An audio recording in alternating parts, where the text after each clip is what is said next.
Yo, how's it going, ESA?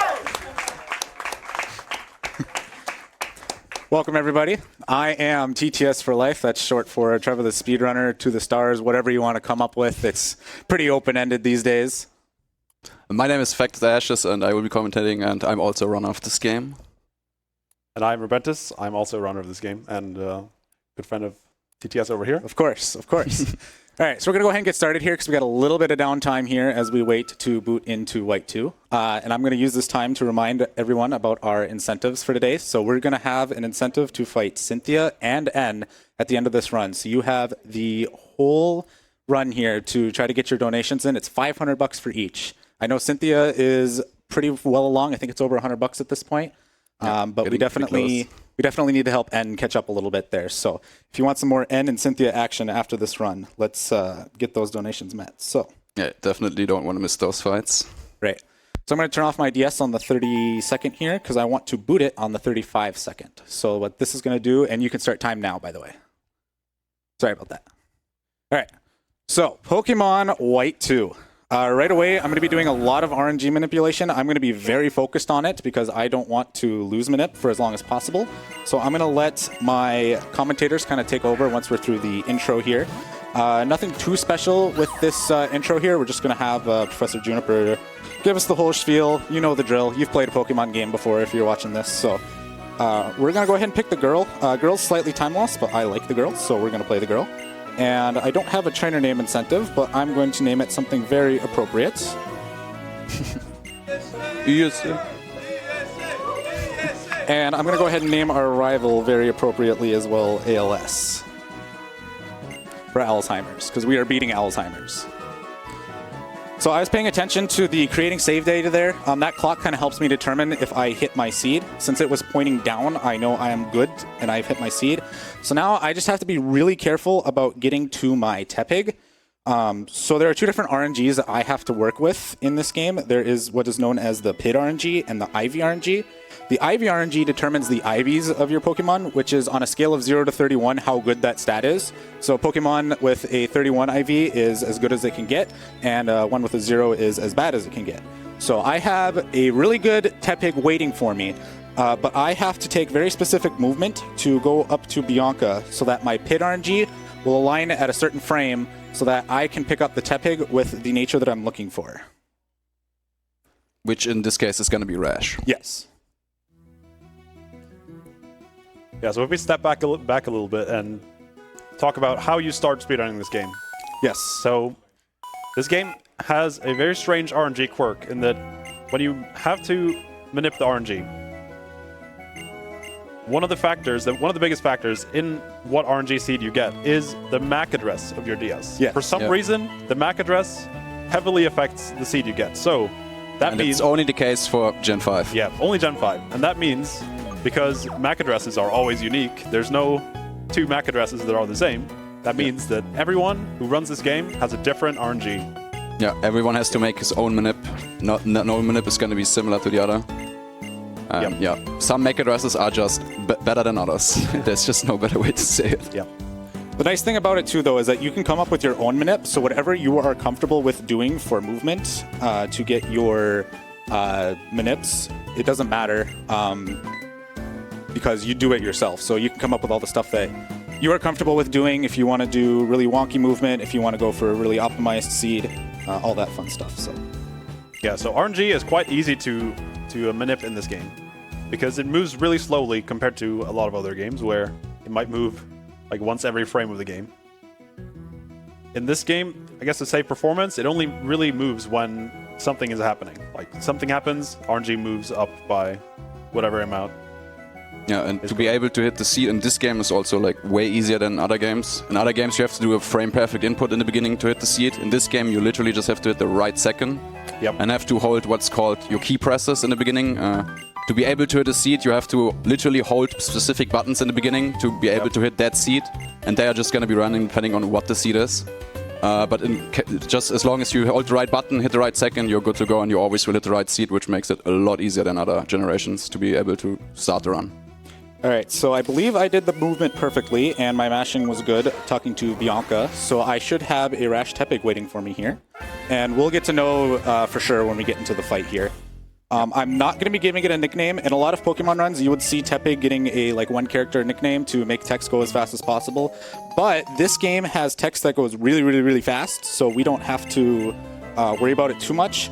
Also, it is because we don't use Tepig for the entirety of the run, so the time it takes to nickname it is not worth it. Yeah, we just use it for the first 3 gyms, and then we switch to the real main of this category, which we'll come to later. Tepig is just by far the fastest one for the first 3 gyms. Yeah, and also if you have a shorter name, it can also affect the RNG, how the RNG works, which is really strange. Yeah, if you nickname your Tepig, it also advances the pit RNG by 1, so you would have to account for that too. Yeah, it's very strange. So can't do a nickname incentive because otherwise it would mess with my RNG. Because I'm not done with RNG Minip yet. I'm actually still going to hold Minip for about the first 18-ish minutes of the run. Yeah, the goal here of the Minip is to first get no useless encounters we don't want to see because they just lose us time, and then get 2 guaranteed encounters for our HM friends, which is going to be a Pitter for Fly and a Psyduck for Strength and Surf. And so ideally he at least does the right movement and keeps the Minip until he gets the Psyduck, which is going to be the last thing he will catch before the Drillbur. Because for Drillbur we have to do a save and reset. You cannot carry the Minip in this game that long. So he has to save there later and then reset. So okay. We got Rash, so we have the bare minimum to make this run as smooth as possible. Good start.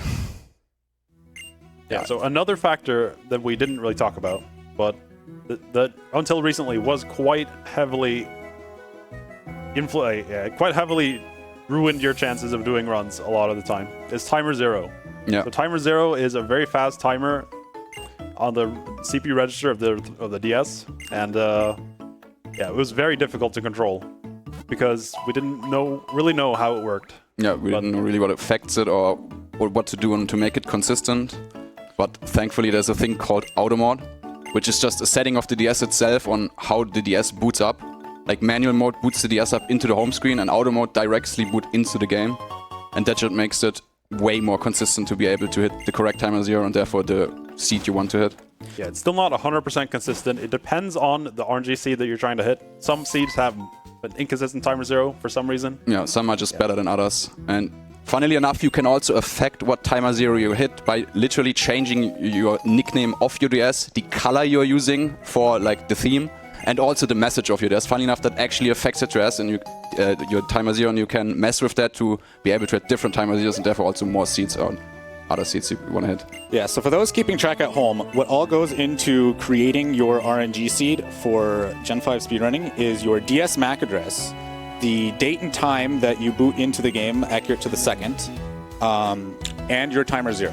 And your key presses. Yep. And your key presses, correct. So in total, you have around 4 billion seeds that you can hit? Oh, it's way more than that. It's like to the power of 19. It's an absurd number because you have... the seeds are in hexadecimal and their length 16, so it's just an absurd number of seeds that you could theoretically hit.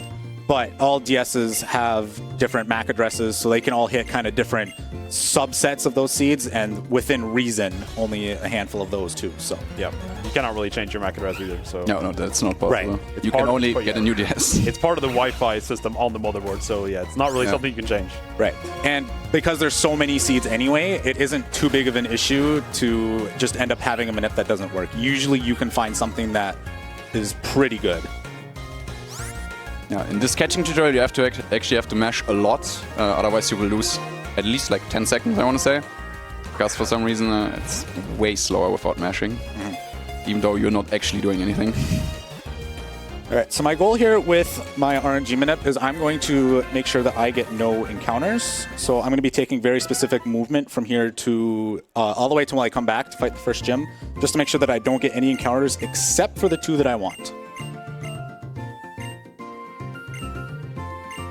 Yeah, there's been a lot of work this year of making Minips a lot easier to create. Yeah, to make the search way easier and to like.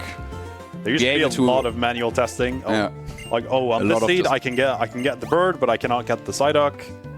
But now some features don't have the requirements you need, and now we have a lot more understanding how things works and stuff like scripts, which filter out a lot of useless seeds which don't have the right encounters you want or the right stats you want. Yeah, because we have software engineers, we solve that task pretty good.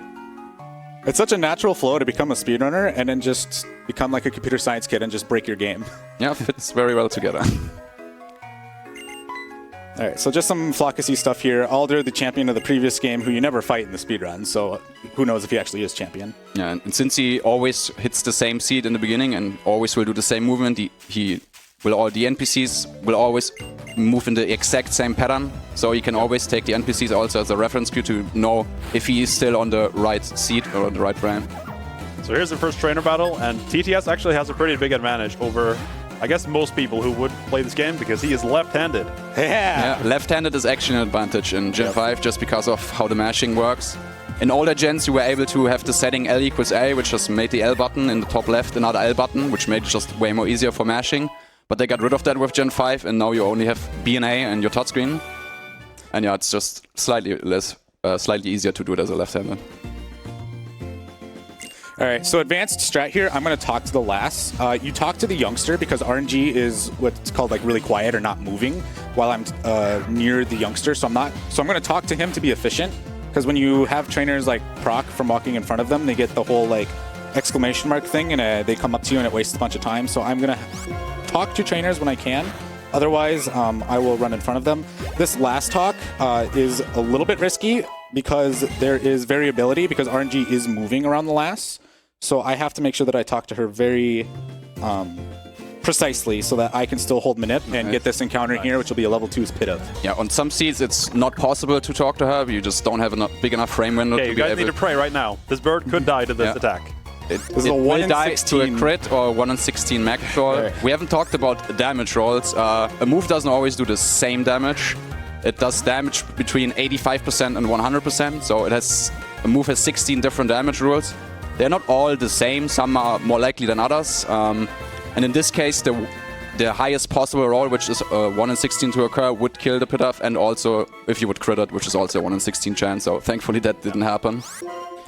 It would be very awkward to crit Pit-Off here. We do have backups if we don't catch what we need, but it just makes it so much easier to hold Manip. He couldn't just sit in the grass and keep grinding for another bird, because then RNG would move way further and would move past the Psyduck he could at least still get now. So even if he would have killed it, he would just keep going and back it up later.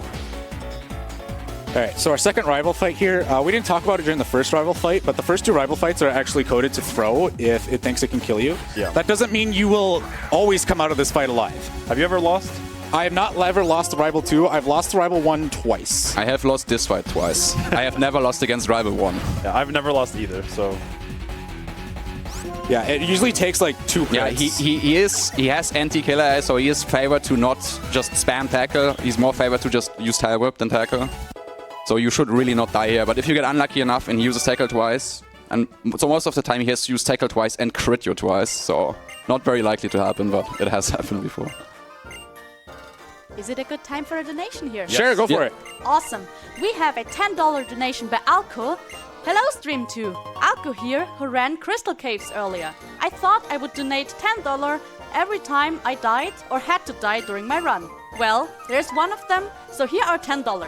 Good luck to all the runners present and future. Go ESA! Thank you very much. We also got a $50 donation by Twisty. Hoping Elisa and Clay are kind today. Good luck, Trevor, the speedrunner. Thank you so much for your generous $50. And we also got an anonymous $5 donation saying, Rosa Gang.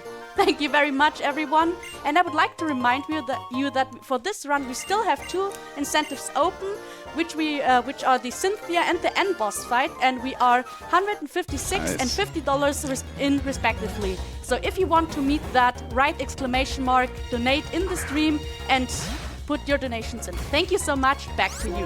All right, so this Psyduck is a huge troll. It is a very bad catch rate. I'm only going to use tackle on it because I'm really scared to crit it in the marathon. Yeah. So I'm just going to use tackle and throw balls until I catch it here. Yeah, it's about a coin flip to catch. Probably a little bit less with that HP, but unfortunately in Gen 5 they scale the catch rate based on your HP percentage, so even the Pit-Off at 1 HP is not a guaranteed catch. It's like a 93% or something like that. Yeah. But it could still break out, and that's unfortunately a thing in this game.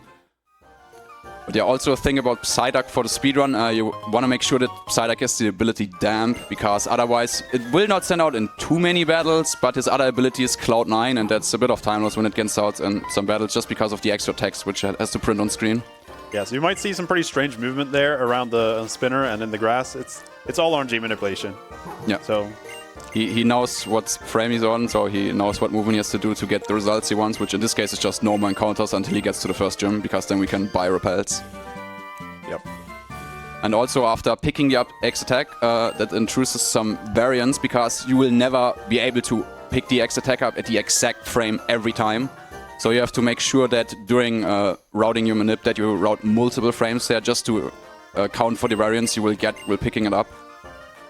Because there is an NPC which is moving, and depending on how long it takes you to pick up the item, the RNG will move less or more. And you just have to be aware of all the frames you have to route, so you can always realign it or know what movement you have to do to not mess up. So all this movement here is intentional. You just... pretty good start so far. yeah, quite a good time. I was about to say, a sub 15-minute range active is pretty good. yeah, that's a pretty good time for a marathon. Yeah, no breakouts. But That's what you want to see. we haven't gotten to the action yet, though. Yeah. Just wait. All right, so Alder is going to coax us to his house trainer school type thing over here. We're going to pick up this X speed here. We don't have a lot of access to X speeds in the beginning of the game, so we're only going to pick up the two that we need, the X attack and the X speed, and those are the only two that we use for the entire run. A lot of other Pokemon speedruns would use X items abundantly to make sure that you were overpowered compared to your opponent. But we don't have access to X items until right before the 7th gym. So we kind of have to get creative, and thankfully we have a really good move later for that. Yep. More on that later. For now, we gotta beat a Pansage. Yeah, for now, the only X items we have is 1 X attack and 1 X speed. It's gonna be enough, though. Yeah, these fights are pretty annoying. They have to move Lick, which can parry you, as you can see. Yeah. Yeah. Then typing can't move, potentially. Okay. Yeah, so You see, we're I fighting jinxed a that one. child. We're fighting a child. We have the type advantage, but still lose time. Yeah. These pokes don't actually have moves of their type, so it's only for you to learn how type advantages work. So that's kind of nice, because we're about to fight what we're weak to, which is Panpour, and if it had like a water gun or something, that would have not been a good time. Yeah, you just really don't want to see Lick. Right, so talking about IVs, my Tepig is near perfect in everything except special defense, which means I am speed tied against this Panpour, and it also means I'm speed tied against a very fun fight coming up very shortly. The first gym leader. So winning some speed ties there, just a minor optimization. That Panpour also has Lick, which I believe is 30% para, right? Should be 30%. Yeah. Yeah. And the speed tie is when both Pokemon have the same exact speed stat, and then it's literally just coin flip, whoever goes first. All right, so we're going to get one more final heal here, which is great, because the next fights we're going to have is the gym. I made one minor mistake in the ranch, so I'm hoping that my RNG is still lined up, and it looks like it is with a frame that I know. Yeah, he just uses the NPCs as a cue, as mentioned before. Right. And then he can identify which frame he's on, and then he knows what movement he has to do for the rest, so he doesn't get any encounters. All right. So I am paying attention in particular to this old man. I saw him go right and up, which means I probably know what this one lass that I'm going to look at is doing. She's going to be walking to the right as soon as she comes on screen at the very bottom of the town. So let's go ahead and do that. And while we do that, how about you give us some donations?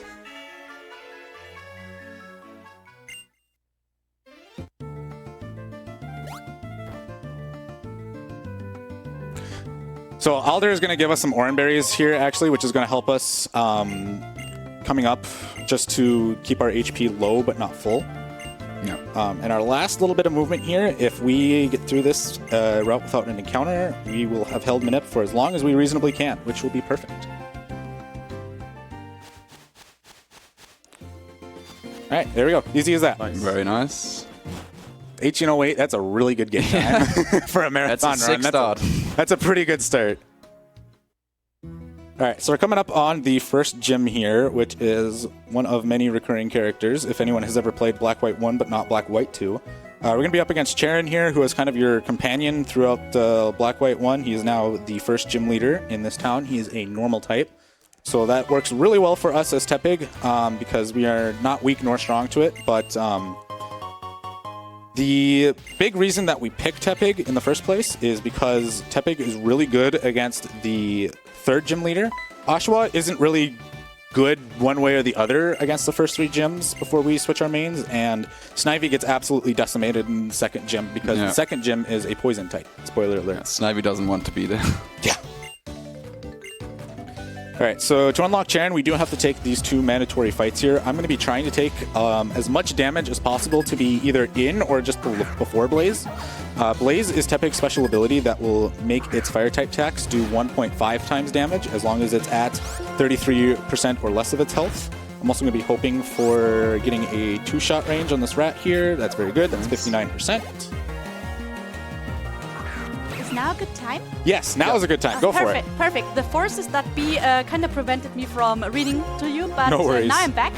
We have a $10 donation by Keeping It Icy. Ashes, Rubentus, and TTS have been some of the most wonderful people I have met in the Pokemon speedrunning community. Good luck with your run, TTS. Also, shoutouts to Billy the Shiny Electrode. Thank you very much for your donation. Thank you, Icy. Thank you, Icy. Suppose we should thank Twisty too, because he donated earlier. Thank you, Twisty. Thank you, Twisty. Yeah, these fights are nothing special. Theoretically, you can lose these fights if you get really, really unlucky. You need a lot of crits for that, though. Right, and I'm hoping to get any blade or any burns here with Ember, because that'll help take the health just a little bit to make some ranges guaranteed too. I'm at 31, which is a little higher than I would like. I would like to be at least lower than 24, because that'll make it really easy to get into Blaze for Charen. That's a good burn. Nice. Yeah, very nice burn. Yeah, Charen is going to be the first actual scary fight. He can easily kill you.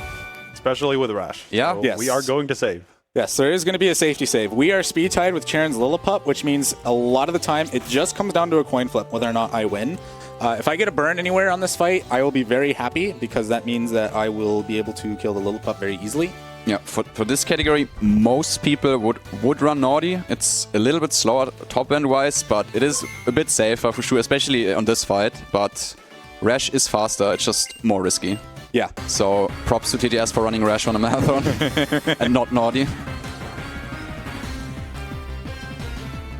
Alright, so what's going to happen here is I'm going to hope that Patrat goes for a workup and then tackles me, and hopefully that'll put me down into Blaze so that I can 3-shot this Patrat very easily. I'm just a little too high of health, so getting into Blaze might be a little shaky depending on this tackle roll from Patrat. That workup turn 1 is really good. Oh! Okay. Well, now I have Blaze. Oh, that's one way to get Blaze. Yeah, that's one way to get it. Yeah, exactly. Calculate. Yeah. Yeah. All right. So Charen's Lillipup is going to come out here. I am going to use this freshwater to get to full. I'm going to hope that turn 2 it uses a workup to kind of stall a turn so I can bring this down to a coin flip. If not, even if it uses tackle, it's fine. Workup, that's nice to see. Tackle down to 15. This is going to be a coin flip, and we got it. Nice, let's go. With a save, still a pretty good time. Yeah, right. It's going pretty well so far.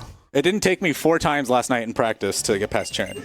No, that Not at all. totally Not at didn't all. happen. No.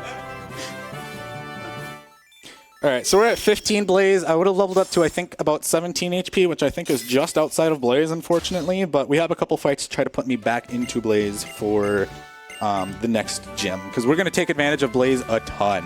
Yeah, it's very helpful to guarantee a kill on certain pokes and you're just not having to spend another turn or healing or anything. All right, so we're going to head out of the gym here, and we're going to go meet up with Bianca. So one of the big reasons that we can't hold RNG for very long in this game, if you've seen like a Gen 4 run, you'll see people holding it up for an absurd amount of time with particular movement and whatnot. Yeah, like an hour easily. Right. Yep. That is sadly not that feasible in this game. Right. So the big reason is I talked about the 2 different RNGs earlier. I talked about the Pit RNG a little bit and the IV RNG. As I said, the IV RNG determines your IVs or how good each stat is of your Pokemon. The IV RNG likes to advance really, really, really fast during battles. So I can manip the IVs on my Tepig to be perfect, but like if I really needed a certain IV stat for Pidove or Psyduck, I would have had to save and reset because there is no feasible way for me to consistently finish the battles at the same like frames that I could keep my RNG long enough for those stats. So they all have random stats, but the Pit RNG doesn't really move unless you're in the overworld, except for in that phone call. All of the cross-transceiver phone calls and another cutscene thing that we're going to be dealing with a little later. That advances your PID RNG, which determines stuff like your nature, which Pokemon you get if you get an encounter in the grass, all that kind of stuff. That, as I said, advances really, really fast, so I can't hold that for too long in these, because otherwise I'm basically dealing with a random nature and random stats if I was trying to manip anything at a certain point. Yeah, that's why we'll have to quit for the next main, save and quit later for the next main. Right. To guarantee to have the correct IVs. All right, so first shopping of the run here, I'm going to be safe and be smart with my shopping here. So I'm going to buy 5 repels, 2 escape ropes. I'm going to buy 4 super potions, and I'm going to buy 1 antidote here. I was about to say, don't forget the antidote. I was looking at the specific menuing for the antidote because I managed to remember. I gave these guys a checklist of things to remember. Yeah, in PB attempts, you would mostly skip the antidote because if you have to actually use it, the gym went pretty bad already, and it's probably over anyways for a PB, so you mostly don't buy the antidote anymore. You get 3 Patcha Berries, which is going to be helpful, but the problem is if you run out of these 3 Patcha Berries, you will have to crit Roxy's Repeat, otherwise you guaranteed lose because it has Venoshock, which does double the damage when you are poisoned, and you will not be able to tank 2 hits when you're poisoned from Venoshock, so you just lose unless you crit, which obviously probably won't happen. The nice thing about Rash, though, is that actually we go into Whirlipede slower. Oh. So we actually don't have to deal with it as much, but I still don't want to take risks in a marathon. Yeah. So I am just buying the extra antidote to be really safe here. So. Yeah, I'm more familiar with naughty strats. Yeah, both of these have run naughty, so I am surprising them on the fly with Rash notes. So we got a little Bianca cutscene here. She is going to give us the habitat thing so we can like look at the Pokedex and see where different Pokemon like exist in the world and stuff. But after we beat that first gym, we actually have a mechanic specific to Gen 5 unlocked known as Phenomenon. So how Phenomenon work is every 20 steps that I take, there is a like an RNG call to determine if a dust cloud or a shaking grass or a rippling water or what have you should spawn. And also where to spawn. So while I'm taking movement on routes and stuff where there's a lot of grass or in caves and stuff, I'm trying to be very conscious of keeping an eye out for those so that I can avoid them, because I do not want to encounter them, because that's just a wasteful encounter and it's time lost. That was a very nice Riolo. It has the move Endure and it loves to spam it, so yes. Very nice fight. Yeah, Endure saves you from dying if you were going to die, even if you're at 1 HP, so that Riolu can just sit there and stall you with Endure. Although it does have the same, like, greater chance to fail each time it uses it, just like Protect and whatnot. So Charon's going to give us the Pecha Berries here that Ashes had talked about earlier. I'm also going to be passing my first spinner here. So I entered the route when I was talking to Bianca in the middle, and what that does is with perfect movement gives me an opportunity to pass Lynn for free if she's facing away. Currently, she is by the looks of it, so I'm going to hope that she keeps doing that. Turned right in the end. I also boxed, so I don't know if it was worth going for it in that case.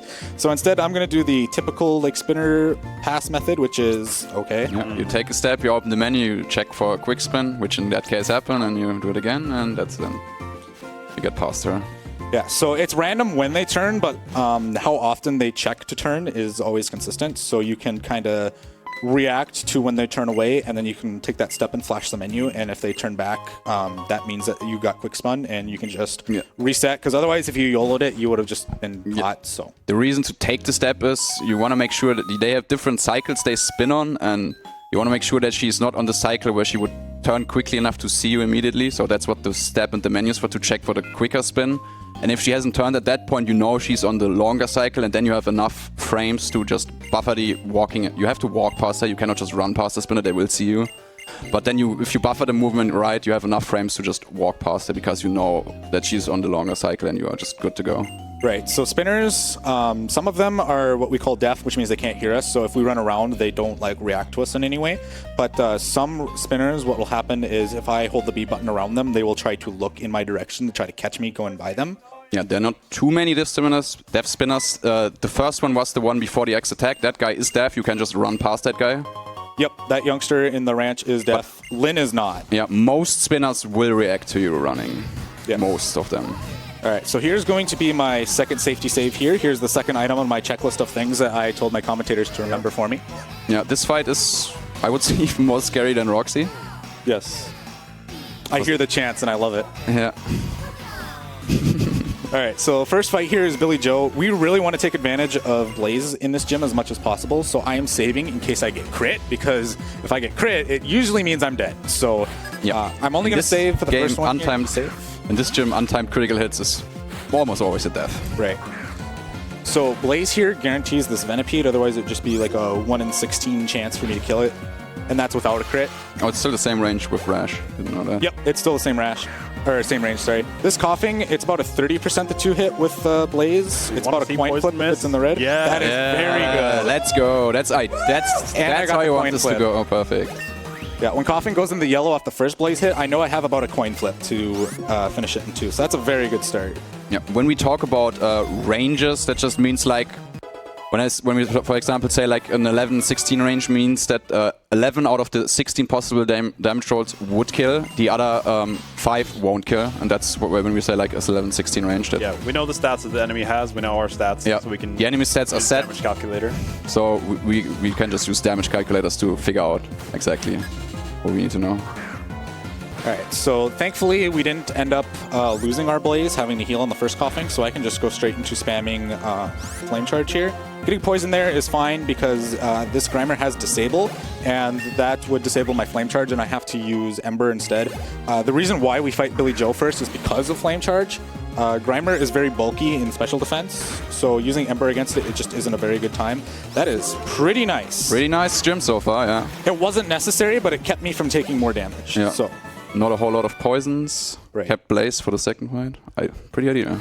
Alright, so I registered the berry bag earlier so that I can quickly equip a Pecha Berry when I need to, and I'm going to go ahead and heal up to 34 HP. Using Rash here, I'm going to go in at a very specific HP here so that on turn 3 I get knocked into Blaze by coughing, and then that will help me guarantee this otherwise 42% chance to 3-shot the coughing. Yeah, with Naughty you would just heal to full before the fight. Yeah. Any burn or crit here would do really well because that means I might be able to tank Whirlipede without having to heal. Usually you heal right before, or right as Whirlipede comes out, so. Not unlucky, but we just got snuck in the Blaze here. The 17 is as high as I could be while still being in Blaze, so that's perfect. Alright, I'm going to go ahead and Super Potion right away. To full. I really want to see Whirlipede use Venoshock. It does have Protect, so it's not great when it uses it. Oh yeah. Sometimes it also loves to spam it. Yes. I don't have Blaze, so I'm actually going to stall a Tail Whip here just to make it so that I do get Blaze, and then I'll finish it off with another Flame Charge to guarantee it. Still a very good run. Pretty good run so far, yeah. I'm not almost complaining. 31, low 32 Roxy. Low 32 Roxy. You definitely take that. Yeah, we take that. Might even be PvP, it's true. Alright. And a nice thing here is you barely missed level 17 before Whirlipede. And that means you get 2 levels at the same time. So you skip teaching Arm Thrust, which we don't need at all. Yes. So you don't even get the message, though. You're trying to learn it. You just skip that entirely. Yeah, because you just get 2 levels in the fight. Yeah, very small optimization that you don't really get to see or even think about, really. Yeah, it's not even really an optimization. It's just how it works out. Yeah, it just works out quite nicely like that. All right, so 2 badges down. We are going to be heading to our favorite place in all of Unova, don't you think? Yeah, it's very, very interesting and engaging and so much fun. That's where the real content is. Pokes the Studios.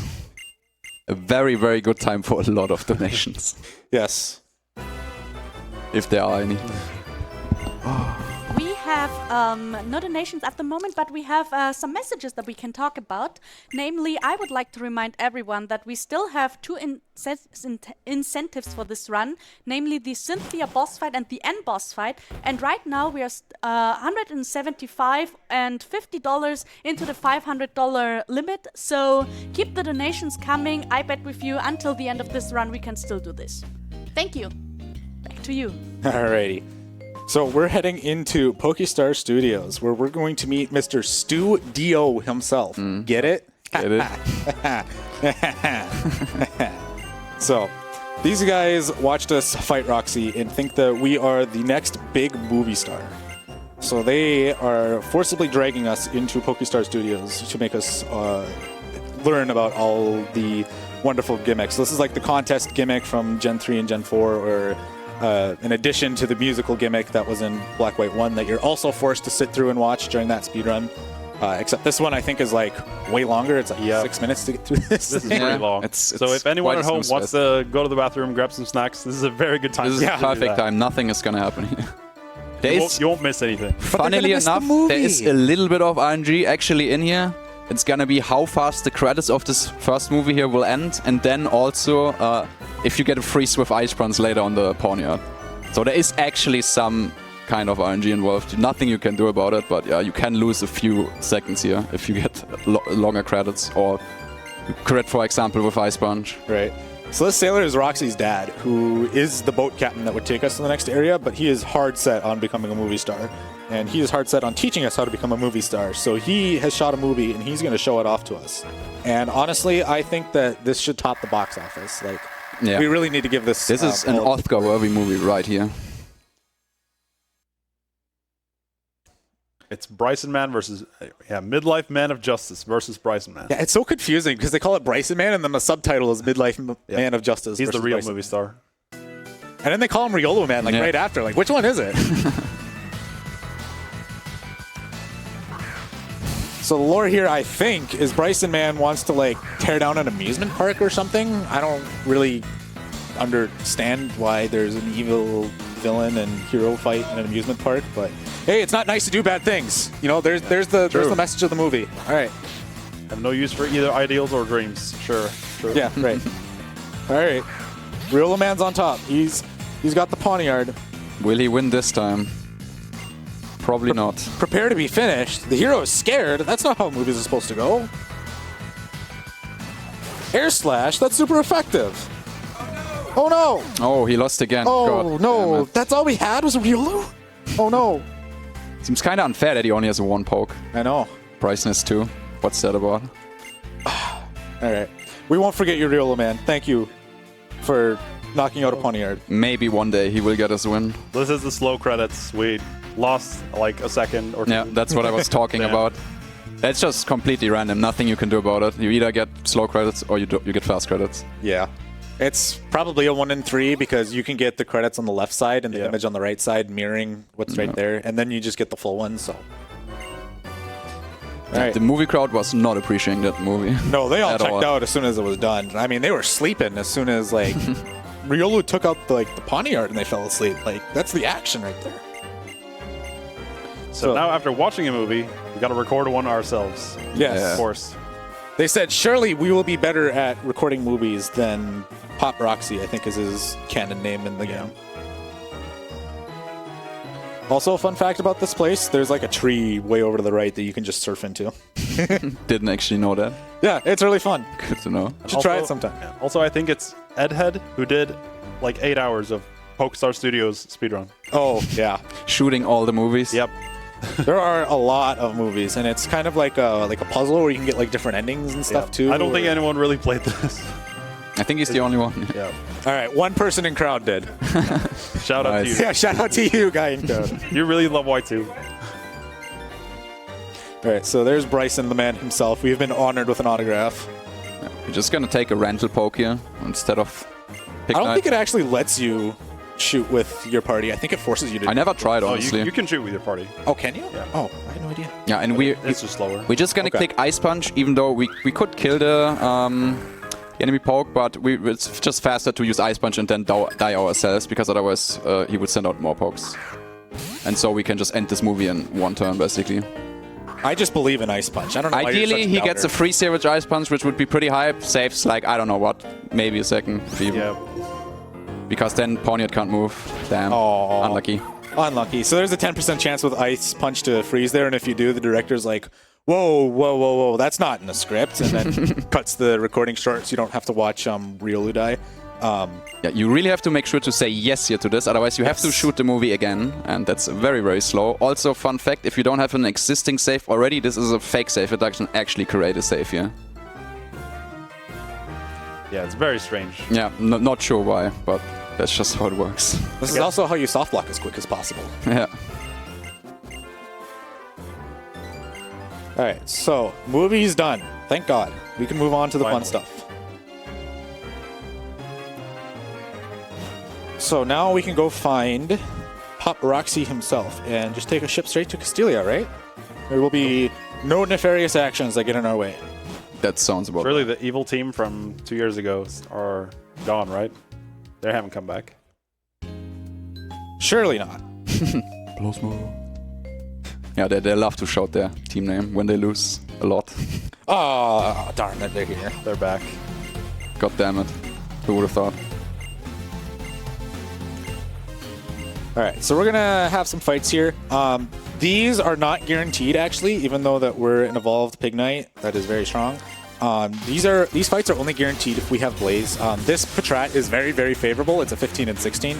The only issue, though, is that this Patrat knows Detect. With Naughty, these fights are guaranteed. Yes. So Rash takes a little bit of a gamble here, making sure to guarantee these ranges. The next fight that we're doing against a Purloin actually is an exact coin flip down the middle, which is not fun. Nice, at least no detect. At least no Detect.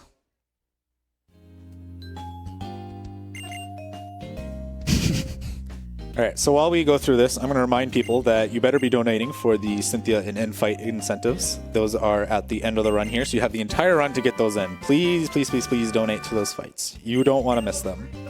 Yeah, you definitely want to see those fights. All right, so we got access to Cut. We don't need Cut to finish this run, so we're just going to go ahead and ignore it, and we're going to go ahead and go back to Route 20 to fight the Plasma Grunt that took off in a hurry. And we're going to be doing another setup here to try to get past Lin. Hopefully I get it. The only HMs you actually need to beat the game is Surf and Strength. Obviously, we want Fly too, just because it's faster, but technically you only need Surf and Strength to beat Nice the game. shaking grab. That's close. Nice, got the setup. Oh, that was I was a little late on it. It's not a big deal. I just get a little extra XP, which will be really helpful actually in catching our next main. Yeah, Lin is one of the better optionals to hit, especially now as a Pig Knight. You just one hit her Lillipop. She only has one poke. Yeah. Now you can go past, just straight past her on the last pass. Yeah, Need to wait, but yeah, it's still not good. Ideally, in like top level runs, you would avoid her all times. But if you hit her, it's very easy to continue the run. You get a little more XP, so you get better levels for some of the pokes in Roxy's gym. And then, as I said, now you can just run past her on the last pass. Sadly, we have to pass her 3 times, which is pretty annoying. right? And she can easily just not turn and just keep looking at you and make you lose like 15 seconds. Yes. I have seen that multiple times before. So you're kind of at her mercy when you when you just don't get a clean setup there. The other negative thing too is that I had the shaking grass and then I encountered Lin, so I got rid of the shaking grass. So then there was another chance that I could have gotten another one coming up to this grunt True. here. But it would have gone away talking to this grunt anyway, so it's not a big deal. Plasma! Alright, so Hugh was very bad at finding this grunt, so he's going to come from way... I don't know where he was looking for him, honestly. I don't know. He was like right here. All he had to do was turn his head left. I don't understand.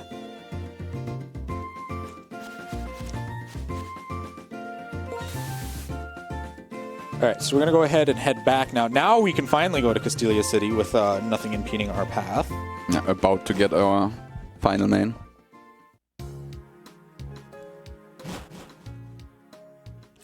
Let's see if this youngster up here trolls me. I'm going to go up. Alright, he didn't.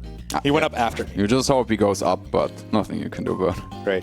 Sometimes he likes to be a troll and just keeps blocking you. Great. So now I'm... another thing that we're keeping track of is my step counter. We haven't really talked about that yet. So the step counter counts up from 0 to 127 and rolls over back to 0 And the deal with that is I want to make sure that I don't have that step counter rollover happen while I'm doing the manip to my next main here, because there is a chance that it'll screw up my IV RNG. Yeah, if it happens during the manip and the step counter rolls over, you will not have the correct IVs. And it's going to be very important, especially that you have the correct speed IV for later. Yeah, the counter exists to increment your Pokemon's happiness so that you get more happiness after when you adventure more with your Pokemon. That's the idea. That's why it exists. And it also advances the RNG whenever that happens. So it would ruin the manip if it happened at the wrong time. So thankfully, because my manip is very optimized, I don't take a lot of very extra steps out of what would be considered absolutely efficient. So I can no issue hit my IV RNG at this point. Because what would happen is my IV RNG would increase. What would happen is it would shift all my IV RNGs over. So what my attack IV would be would all of a sudden become my HP IV and all the way down the line, and then my speed would become something really random. And it is very important that I have perfect speed. Yep, that is gonna matter a lot later on. All right, so we finally get access to the bicycle from a clown. I don't know why he's handing out bikes. He just has a lot of bikes, gives them away for free. Wouldn't question it. Where does he store them all if he's got a lot of them? I don't know. Don't question it. Yeah, we also get the XP share here, and he will now be talking to a few clowns, which will give him a rare candy later, which we will need to, which we will be able to use later. So we learn Rock Slide for a certain fight. Yeah, so these clowns are meant to be tour guides to show us some of the more significant facilities in Castelia City, but they're really bad at being tour guides because I have to go out of my way to find them. Yeah, if you play, they don't tour me around the city like a tour guide you would expect would be. In challenge mode, you don't actually have to get this candy from the clowns because you get more XP and you have enough XP to get Rock Slide in time. But in this category, you need the candy, so you have Rock Slide for a specific fight later. Yeah. Who was that? Who was that? I don't know who that was. You don't know?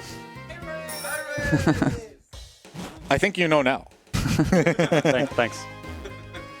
Yeah, there's another clown in this building here, but he's gonna do that on the way back. Yes. Just for step counter purposes. I theoretically could budget it in. You could probably do it. You definitely have enough spares to spare, but it's not slower to do it later. So. Right, I'm gonna cross by there again anyway, so it doesn't matter. So we're on the hunt for Team Plasma. When we got off the boat, Hugh made acknowledgement of a very fancy-looking boat that definitely won't show up multiple times later in the run. And we have a trip to the sewers to go to. Thinking that they might be doing some nefarious stuff down there. So we're going to go ahead and check things out. No box. Good movement. Nice. Use our last rappel here for actually quite a while. The section between the 3rd and 5th gyms have no grass for us to worry about. So we only need 5 rappels to get through the entirety of the run. Yeah, the next time we buy rappels isn't gonna be in Driftway. Yeah. So quite a while from here. Yeah, 35 minutes away. Yeah. So Hugh's gonna do a little back and forth with the Plasma Grunts here. They're gonna tell him to shut up, which I think is really funny with 2 Ds.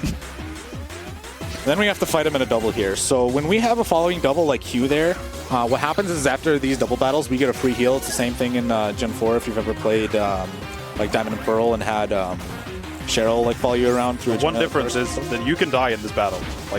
Gen 4, if you died here, you would lose the battle immediately. But here, if your opponent beats the if your opponent wins, or if your partner wins, yes, then you still win. That's why you never would heal for this fight because you can still finish them off. So. Yes. Even if you die. It's a bit slow, obviously, but it's not worth healing in case you die. Right. So Dua can win on my behalf, and I don't really need the XP. So it's not a big deal if I die in that fight. It's very unlikely, though. Dua is going to use Razor Shell, which is 95% accurate. And if it misses Sandile, it has Sand Tomb, which would knock me out if I'm in Blaze, which is 21 or less at this point. So just got to be really careful about that. We're going to get access to Strength here really early on, but we're not going to need it until the very end of the game. Yeah, and now time for the final manip of the run. Yes. Very scary manip here. Going to require a lot of focus and attention. It's going to be really scary movement. It's going to be very difficult. You're going to want to pay attention. It's going to be difficult. Right. It's RNG manip. It's got to be the scariest thing ever. If you've seen perfectly manip the random numbers. Right. Right. And there's a lot of random numbers. All right, so I'm going to be paying attention to my DS clock here. I'm going to wait for it to kind of roll around 2.5 times before I turn it off. Yeah, you don't actually have to wait until it tells you that the save has been done. You can just quit before, even though it doesn't tell you the save is there, so you can just save some time. Just quit out earlier. All right, Here we go.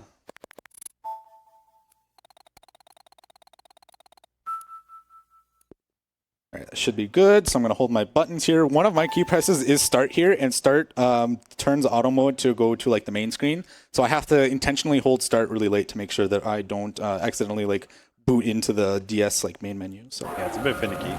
You have start as your press. all right, absolute focus, peak movement.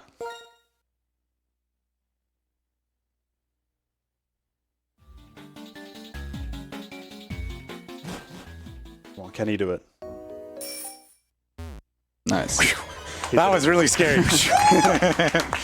Okay, about the drill bug hitch itself, at full health it's a 33%.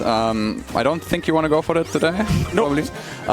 What we can do is we can, with a bit of testing on emulator, you can make it consistent the move Drillbar uses on turn 1, but turn 1 only.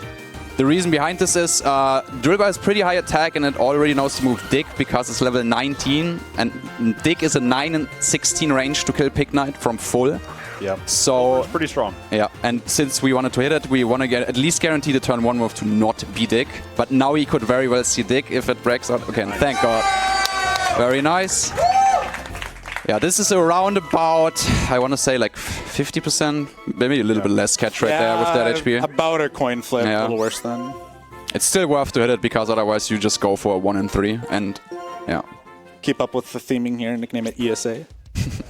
Yeah, we immediately want to equip the XP share to Drillbar. It's not good enough yet to be just our main straight away, so we have to do some XP sharing and some switching around. I'll heal Pig Knight too, what the heck.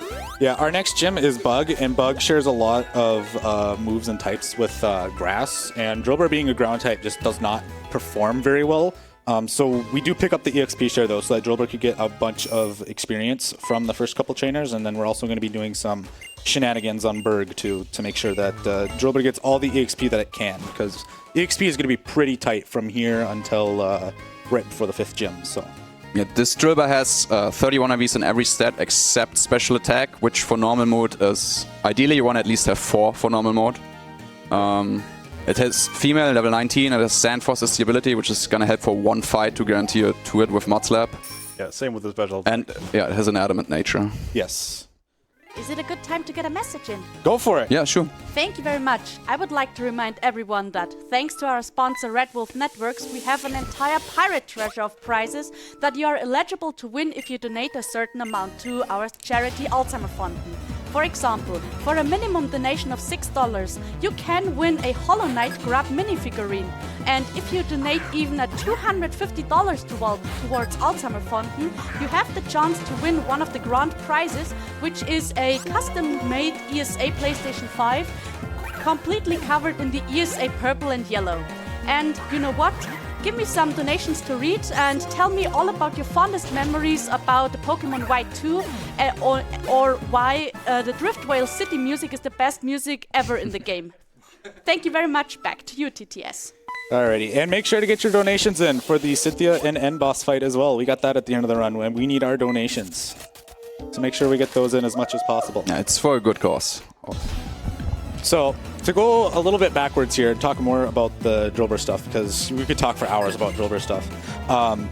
So I kind of hyped up the movement there to be really, really, really scary. And back in the day, it kind of used to be, because of the inconsistencies in Timer 0 back in the day, because we didn't really know about how auto mode made it really, really consistent.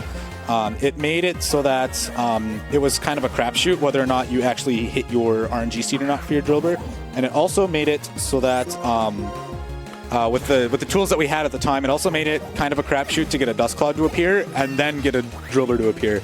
So it would take a long time for people to kind of figure out their Drillbar manips, and even if someone found them, they wouldn't be super optimized, at least compared to what mine is. Mine is a very optimized Drillbar compared to anything that you would have looked at on speedrun.com boards, like even as far back as like 1 year ago. Yeah, with the right. help of all these scripts and tools, it just makes it so much easier to get way more optimal manips, because without these, it's literally just brute forcing. Yes. Yeah, we're using some Japanese RNG tools made by Japanese RNG researchers, and they make it so easy. Yes. And shout out to March for helping us put those together. Yeah, we have a lot of Python scripts that can filter out the best seeds for your given console, so it's so much better to make manips now than it was. So if you've ever wanted to get into Pokemon speedrunning, Gen 5 is one of the most accessible for the sake that it's really easy to hit the RNG seed. Kind of a pain to get your seeds set up, but once you kind of have everything in place, it's a really easy game to pick up and play. Yeah, it's also very satisfying after like making your own manip, and it's like unique to you. Yes. Very, very nice feeling. All right, so that's all of the trainers that we have to fight for Berg here. I'm going to be skipping the last one here with a little sneaky passageway back here, and it's going to look a little strange, but I'm going to take 2 left here, because if I go into this like entrance here from like 2 away, it's a little faster than if I was doing it from like 1 away. So I'm going to go ahead and switch Drillbur to the front, because we need Drillbur to get a little more XP on Berg. I'm also going to take a safety save here, because if I have something interesting happen, I don't really know how to back up the EXP route. So I'm just going to take a safety save here, because there are some quirks on Berg that I do not really want to have to back up. So yeah, the interesting thing he's talking about is if Pig Knight accidentally crits the Dwebble on the wrong turn and kills it, Drillbur misses a bunch of XP, because Drillbur is supposed to kill the Dwebble, which gives Drillbur more XP. And then you don't have enough to learn Slash before the Elisa fight, the next gym leader. And you really need Slash for this fight, because otherwise Drillbur can't really touch the Emolga. Right. Yeah, in Pokemon runs, sometimes you have crits that you get yourself that are really, really bad. Yeah, this is probably the only one in this run. When you get it, it's really bad. In PB attempts, you just reset when that happens, because you would have to fight an extra trainer to back up the XP. Yeah, and that's a monumental amount of time this early in the game. right. Yeah, this is the one. He has high enough HP to do Ember plus Flame Charge, and if he crits this one, this is really bad, Yeah, because this will, is the crit. Here, you never want to see a crit, thank God. Okay, thank you. All right, and then You the also one. could die to this Dwebble Yes. Yeah. if you get a monumentally unlucky. Right. So thankfully, Dwebble is just standing there, which is great. Yeah, Metal Claw's not a good move. This is the only time we will be using it. But it's good enough for you. Right. So this Leavanny has Razor Leaf, which is a high crit move, and I need to swap Pig Knight in order to finish this fight. So I'm going to really hope that I don't get a Razor Leaf crit here. When Pig Knight's out, it'll go for cut instead, so that'll be really nice. That is perfect. I am just above a cut. Don't crit cut now. Nice. All right. Perfect. All right. Love to see it. That's 3 gyms down.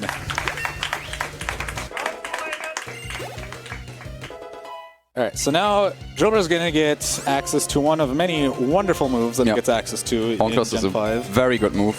Yeah. Not just only boosts your attack by 1 stage, it also boosts your accuracy by 1 stage. And since we have to use a move later on, which is not 100% accurate, that's very helpful. Yeah. So in this game, you can't really get X items until like over 2 hours in. So getting a boosting move just is so extremely good here. Yes. Yeah. Although Charon gives us workup, right? So at least there's that. But yeah, if we were using just Pig Knight the whole way, Yeah, you would Right. definitely teach it if you would would just work up. main Pig Knight. and a long time ago in a galaxy far, far away, before Drillbur Minute even existed, I think they sold Yeah. Tepig the whole way through. And based on the legends, it was not fun. no. No. Extra Drill is just by far the best main to beat this game, and it's not even close. And because of the lack of X items and just the composition of the first couple gyms too, it makes it really hard for a lot of alt mains to shine in this game, which is really unfortunate because you do get access to a lot of really cool pokes really early on. Like you get access to Riolu, I think even Growlithe. I'm sure there's plenty others too that I'm thinking of. You get a Dunsparce if you really wanted. True. Yeah, this is the last clown he has to talk to now get a candy when he leaves Castelia City. Yeah, it might seem like a lot to talk to 3 clowns Yeah, to but get a rare candy. we need this rare candy. We really need it. It's very worth it. Who's this guy? I know we saw him in the sewers, but like, who is he? I have no idea. Why does he want to see my Pokemon? Like, that's weird. Like, you can just battle me?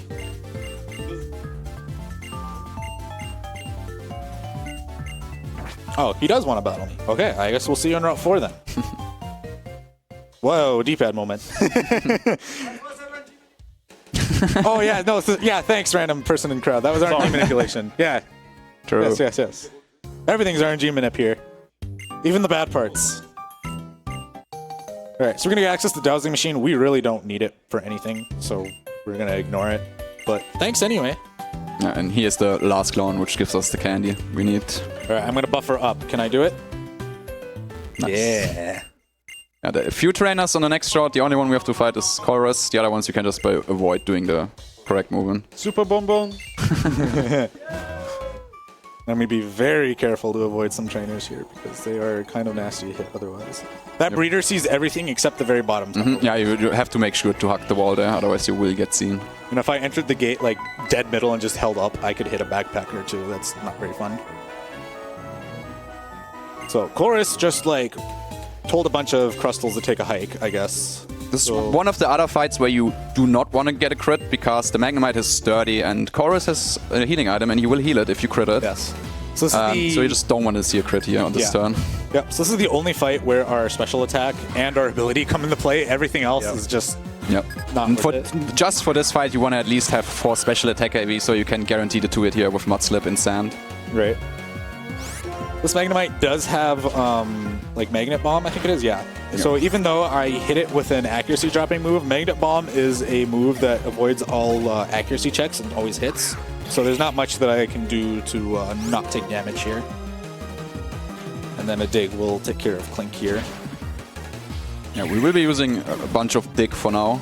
Even though it's a 2-turn move, it's just the best move we have right now and it's still very worth it. Yes. Alright, so Chorus is going to give us a Protein. What Protein does is it's going to boost our EVs up a little bit. So EVs go along with IVs to help put together your Pokemon's like final stat when you look at like the number in your like party screen and whatnot. Those EVs I earn passively from just beating Pokemon throughout the run. I'm not going to be taking any fights to like help me get certain IVs here or there, but I will be getting a handful of vitamins, like the protein that Chorus just got me, just to make myself a little bit stronger for some of the fights that are otherwise a little scarier without them. And the Carbos, which are the speed ones that we're going to pick up, are absolutely necessary. So yeah, this guy, for some reason, just wants to give them all to a random kid. Don't ask me why. We have to put in something here, so it's just faster to put in any character. I know we're the owner of this mall. Wish it would be that easy in real life. Right. If only. Alright, so that's all that. Let's see. Not quick enough. You can if you get perfect movement there, it's kind of a swag thing, but it's it's not a big deal, so. Yeah, doing only one tile on the bike in Gen 5 is not that easy. Bike is not that hard to handle, but it's definitely a little bit tricky to do specifically one tile adjustments. Yes. If I like miss a doorway, you'll see me intentionally like get off the bike to get in, because otherwise I might just like... Yeah, very easily we end up getting 2 tiles left, 2 tiles right, and you just go left and right of the door. That happens very often with this bike. Now, also a thing he's gonna be doing here, he's gonna open the Pokédex, which might seem very strange, but there's a reason behind it. The reason is... Coasters still move during that, and you will get a faster cycle in the end, which saves around about 6-7 seconds if he times this right. Yep.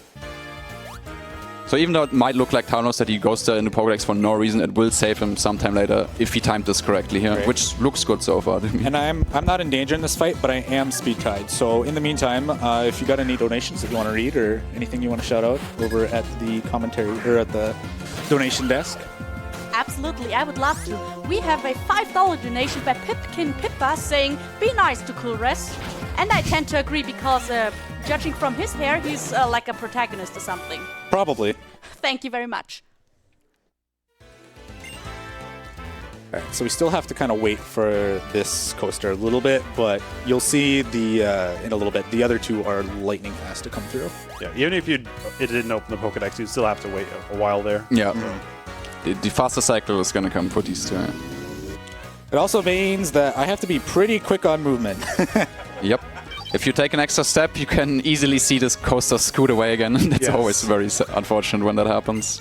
Then you have to wait like, I don't know, 10 seconds at least or something. All right. Until it comes back around. So now we're kind of entering an area or like a section of the run kind of maybe not very passionately referred to as the gauntlet, because we're going to be dealing with a lot of very like annoying fights.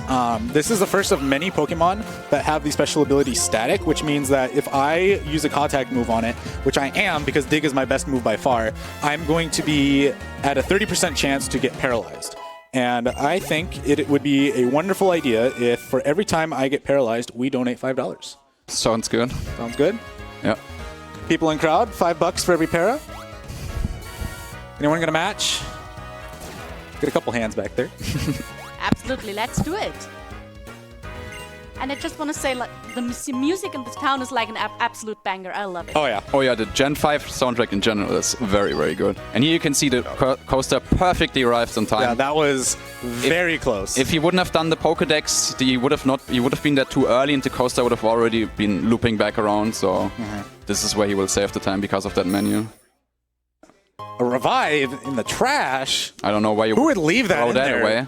That's a good item. Why would they just throw that in there? Like, I don't understand. Yeah, just for some extra safety. Now we do some shopping and get also some shards from this nice gentleman here, which is going to be very important to learn a very good move for Excadrill later. Yes. From the Driftwell move tutor. So I'm going to buy a 1 Awakening for the next kind of like big landmark in the gauntlet after Lisa's gym. A couple Paralyzed Heals because we're going to be dealing with a lot of static, some Hyper Potions because we're going to need to heal at points, and some Revives because we are going to die many times. Yeah, it's also time to say goodbye to Pig Knight. He has done his job. He's just going to sit in the box now for the rest of the run.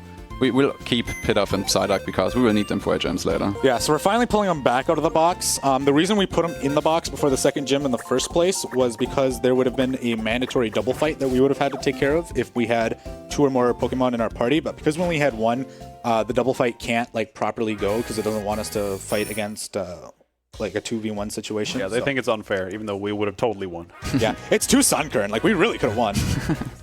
That was a very interesting turn frame in place on the bike. I don't think I've ever done that before. Yeah, it's slightly faster to just go 1 tile right here, so the guy doesn't have to move that far. He walks slower than we run.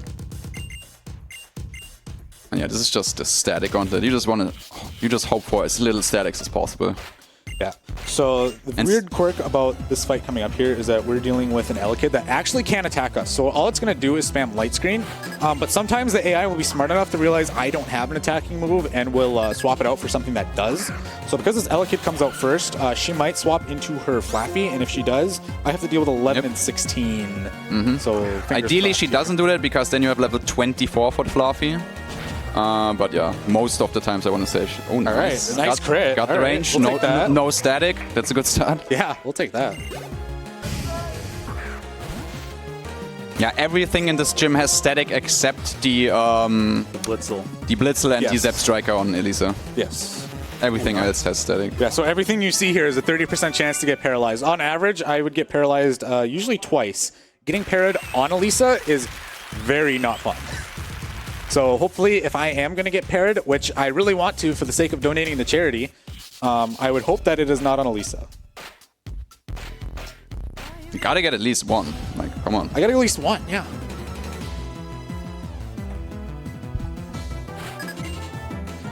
Right, another Flaffy here, another static. These Flaffy do have takedown, which can damage me. I don't have paralyzed though, so I'm always faster than him unless I'm paralyzed. Because paralyzed cuts your speed by, is it half? Yep. Yeah. Yeah. And then it's a 25% chance for me to actually... Statics. it's 25% for me to actually like lose a turn because I'm paralyzed and unable to move, so... Yeah, and since we're using Dick, which is a 2-10 move, it's 2 times the chance that we get paralyzed. We always heal with a parry heal first. It's just not worth the risk 2 turns of potentially getting paralyzed. Yeah, it's pretty rough. All right, so that's 2 out of 3 gym trainers. Let's see. I really want to start getting some paras here. You can still get 3 at least on Elisa. Well, yeah, I could get 3 on Elisa. I don't want 3 on Elisa, though. you could, I know, but please stop saying I could. It's for a good cause, man. I know, but can it be, like, now? Can we compromise, like, 1 on Elisa? All right, so I believe this Blitzel is faster than me. Yeah, It is. This one is. It didn't Ideally, you damage see Pursuit and not Flame Charge, which does more, but Right. should still be high enough that he doesn't have to heal before Elisa. All right, if I don't get paralyzed here, I can just sprint straight into Elisa, no problem. Yeah. If I do, then I have to open the bag real quick and take care of some stuff. Okay. This is just going way too well. This is going too well. I want it to go bad. Yeah, and this is why we need to make sure that we have the correct XP. We got barely at level 26 here, and we need Slash for the Emolga on Elisa. Otherwise, we just can't kill it. Right. Emolga And is, you see how close it is before we get 26. Yeah. So you need all the XP. yeah, Emolga is flying and electric, and it takes a 2-shot for us. We are going to set up a Hone Claws because it is not very likely to kill it. And we want to hit it as little as possible. So we're going to hit it after using 1 Hone Claws. We're going to kind of assess what Emolga's health is and determine if we're going to Hone Claws the second time to kind of help minimize our chances of getting static, or if we're just going to go for it. Usually if we see yellow HP, we're in really good shape. I feel like you could go for it now, though, because... I could, because I do want More Paras for chance to charity. get static, true, I was about Yeah. to say. But then my healing items will get weird, because You also get lucky. I could get lucky. But like, marathons and lucky don't really go well together, right? Watch this crit 1 KO. Yeah, there's one. Okay, there's one. All Also, right. not a good roll, so There's he $5. probably wants to Hone Claws again. Yeah, that's... Yep. Because she will heal the Emolga if you miss the range, you know? I'm only dead to a 1 in 16, I think, but I'm going to heal just to be safe now, and then set up another Hone Claws. Yeah, just to guarantee the kill and not hit it in healing range. Another one? That's another one. That's 2. I'm getting my money's worth now. That one's really bad, because Yeah. Flappy will kill you. You really want to see a takedown miss now, because otherwise you will have to heal twice on this Fluffy, which is very, very slow. Because you have to heal the Para first, and then you have to heal again, because you are too low for the Zap Striker coming out. Sadly, no miss, so you have to heal again. There's nothing you can do about that when you get the Emolga static. You just really want to see a miss.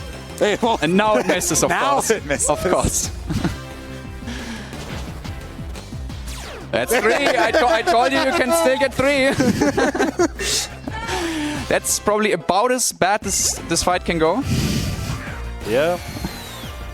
if I knew you were going to say, hey, you're going to get paired 3 times on Elisa during my marathon run, I think I would have left you in the hotel room. Well, glad I didn't then. Yeah, just threw a curveball at me with that one. All right, well, there's Elisa done anyway. Yeah, that's how much? 3 statics, $15. 15 years. So there's like 1/5 of the gauntlet done. The others are a lot shorter segments, but they're also a lot more annoying. 110 is a very good time, actually. Yeah, especially for a marathon run with a bunch of saves, that's a very decent time. You're gonna make me nervous. Like, I'm not nervous right now, but you talking like, wow, you're on a really good marathon run right now is gonna make me nervous for no reason. Yeah, for reference, it's only like 2 minutes behind his PB. So Right. Yeah, that's very, very good. It's really, really good.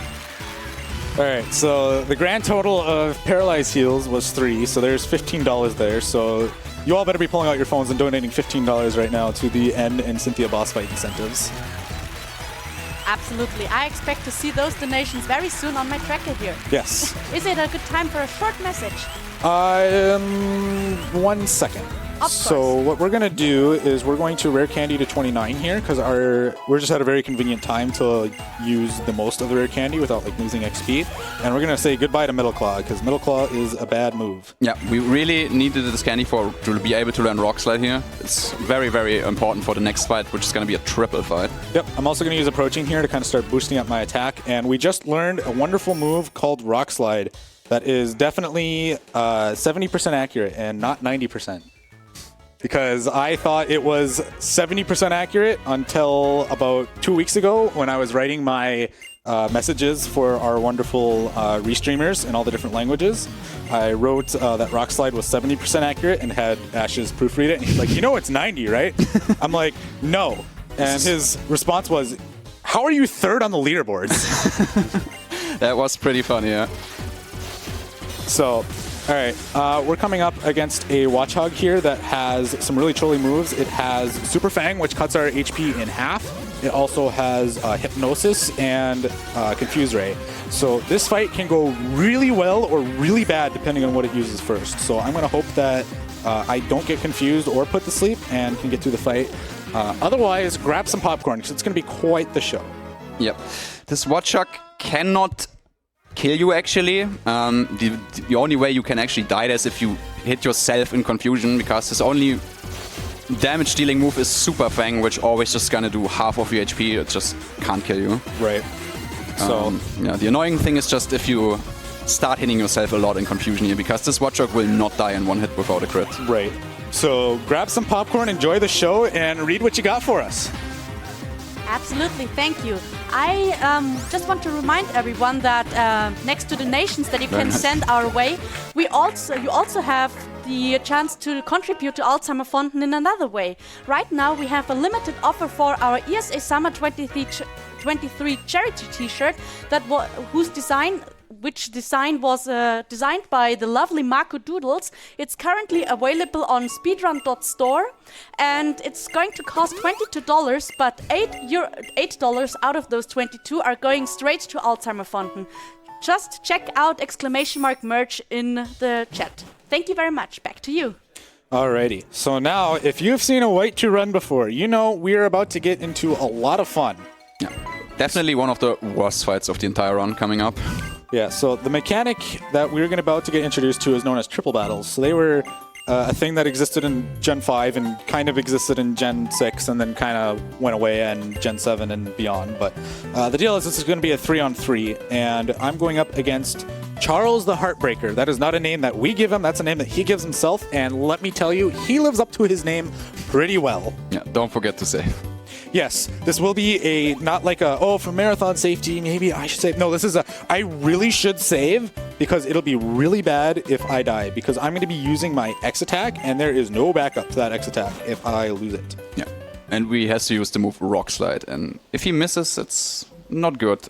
If he misses the Sigilif, it's not as bad, but if he misses Charge and it doesn't use Agility, he will just lose. There's nothing he can do. Right. So you really just want to see Rock Slide hit. You talk about Rock Slide? Yeah, Rock Slide is $5 for misses. Yeah. Hey guys, let's do $5 for every Rock Slide miss. It's 90% accurate, which means it'll miss all the time, right? Aren't we just like jinxing it right now? Yeah, maybe. Do we want to for charity? I think we should. Absolutely, we need to get those donations up, you know? Sounds like a good idea. So I'm just gonna ask that I miss Rock Slide here. I want to miss both. That happened to me actually yesterday. I missed both of them, which is very, very unlikely to happen. 1 in 100. Yep. All right. So there's about 1 million different ways to identify if this fight's going really good or really bad. I'm not going to explain every single edge case, so I'm just going to go, that's really good or that's really bad, depending on what I see happen across my screen. So I'm going to go ahead and Rock Slide the Archon and Sigilith.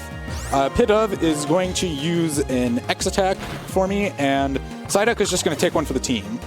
Sigilith Side Beam on Psyduck, that's good. Really love to see no air coder here. So Archon missed, that's pretty bad. Please. Yeah. Might be over. It's one Rock Slide miss already. This is probably a loss, because if it doesn't agility there, you most likely just lose. Okay. Okay. Okay. All right. Okay. We got Pluck, so we only had the deal. We only had the tank Sigilith, so that's fine. And here's coming up a very infamous way to throw a white 2 run because of auto sender.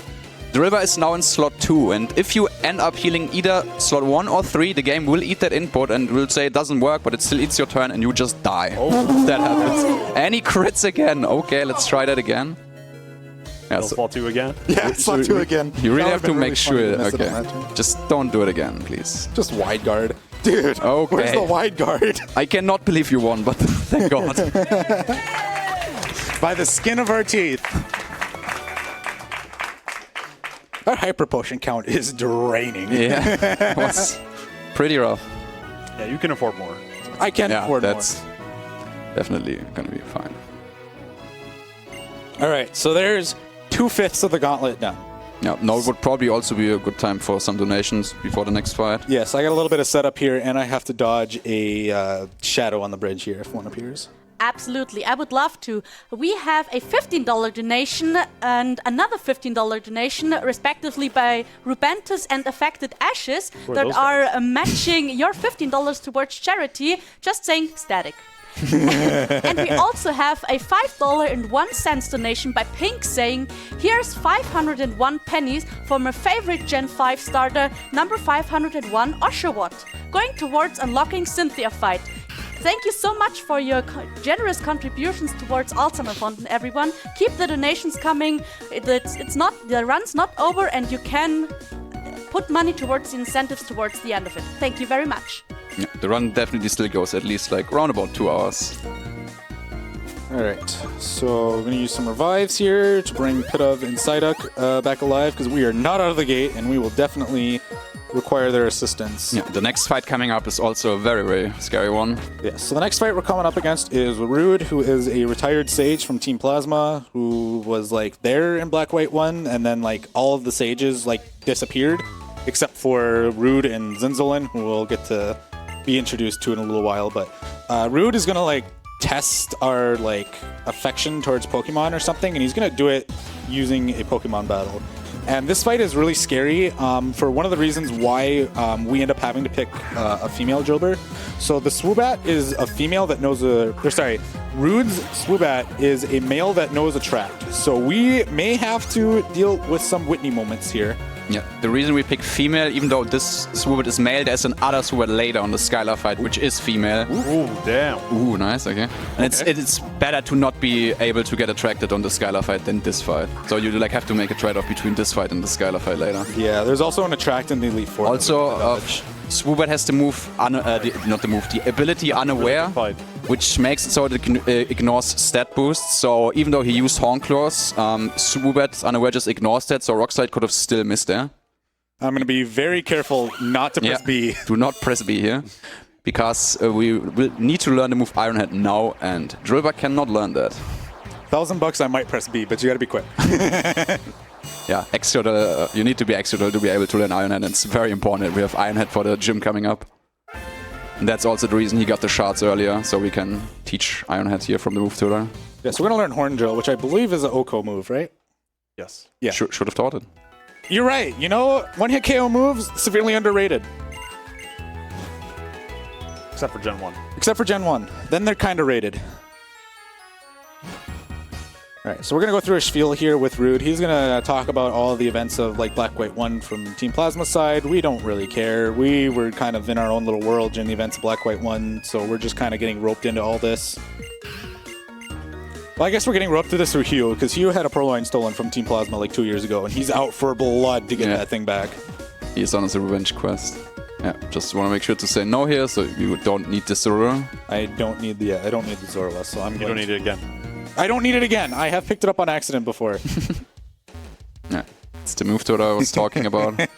There's some classic Gen 5 bike moments here. So this move tutor has a ton of moves. He's going to require us to give him some red shards that we got from the Nimbasa Center. So we're going to use that to teach Ironhead to Excadrill. It's a really great move because we get Stab, which Stab is same type attack bonus. We get 1.5 times our damage output for using moves that are the same type that we are.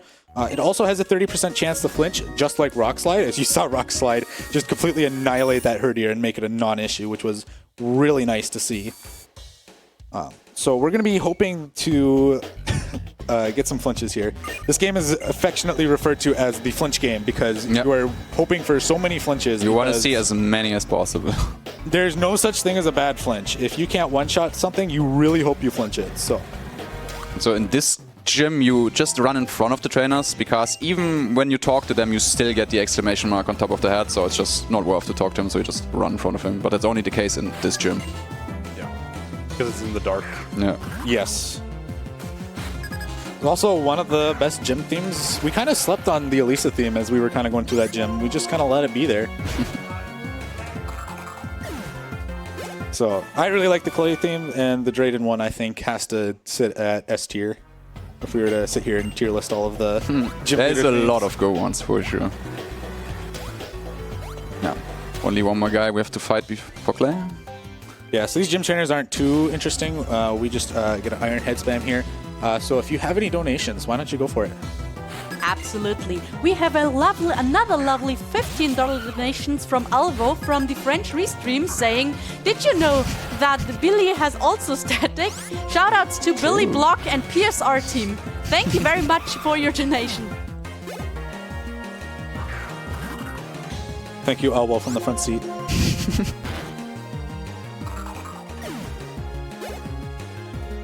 All right, so we're coming up on Clay here. Clay is an interesting fight. It is definitely like one of the fights that we really want to see a flinch. Yeah, the problem is going to be the Sand Slash, because Sand Slash is a range to die in 2 hits. It's very favored. It's a 91% to die to 2 Iron Heads. But if it lives, or if you miss the range and you don't flinch, you just lose. So let's hope that doesn't happen. Everyone hold on to your seats. It is a 91% range, so it's pretty good, but if I use Iron Head once and Sand Slash is not in the yellows, we are very scared. We're gonna start panicking a little bit. Yeah, we will be switching out here because of the Intimidate. It's not worth to switch before the fight, you just switch in the fight.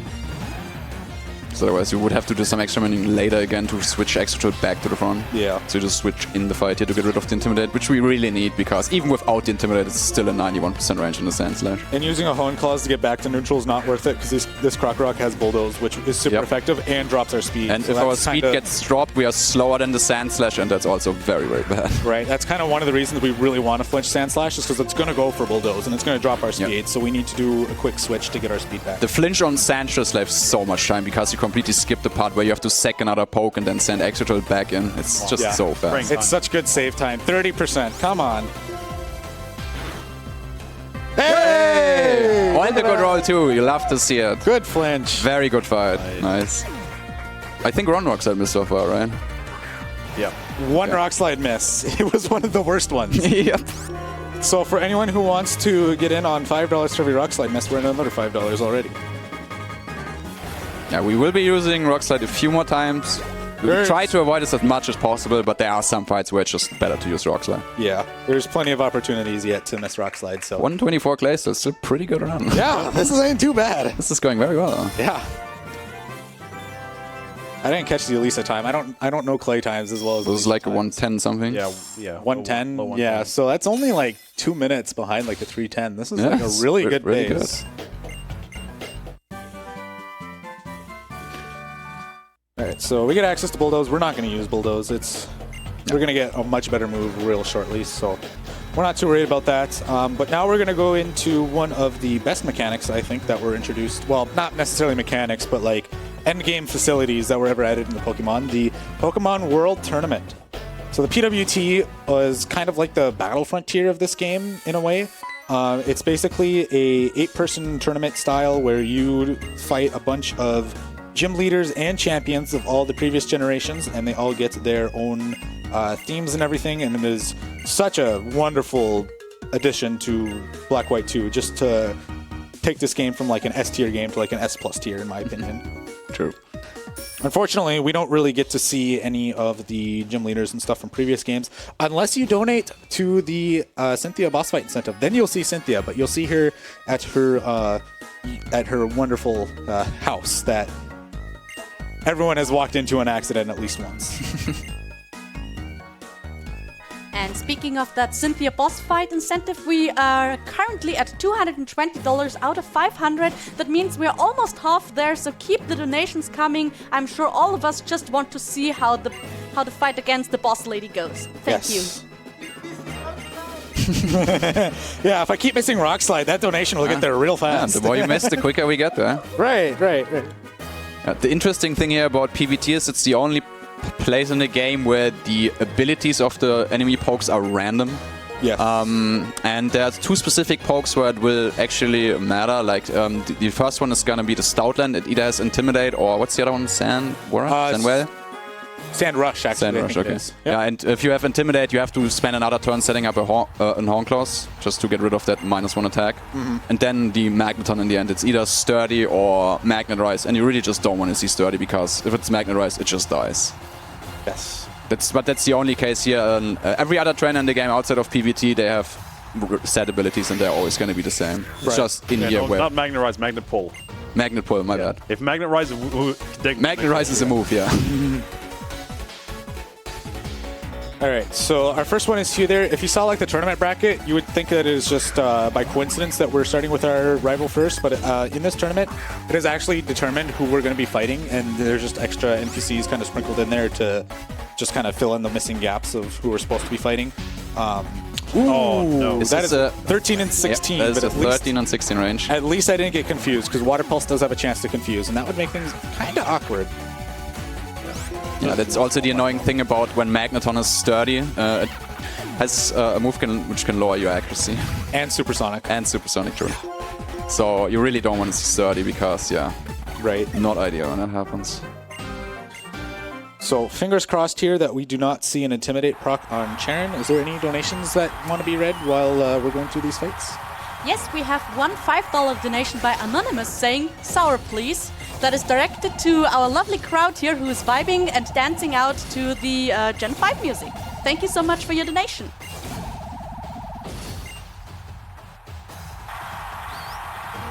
All right, so here comes Charon. He's a lot less scary here compared to... This fight is very, very easy. Yeah. It's just about if you see Intimidate or not, and then you set up a Horn Claws or not. Yep. The rest, everything just dies in one hit. The Stoutland will probably not die. It's only dies to a 1 in 16 max roll or a crit. Yeah.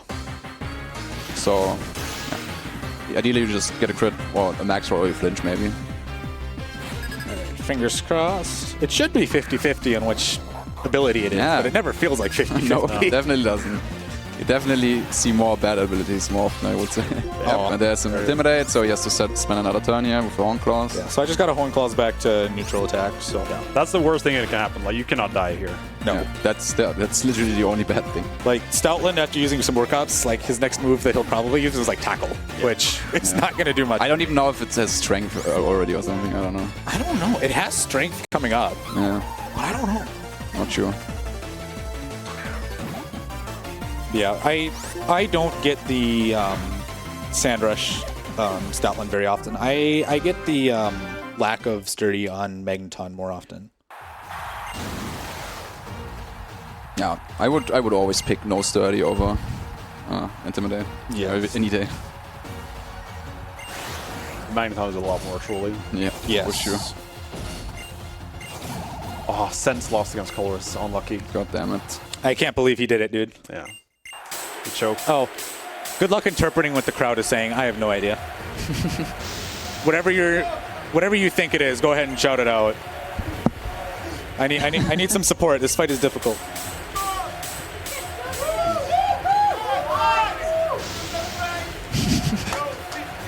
Yeah, screw.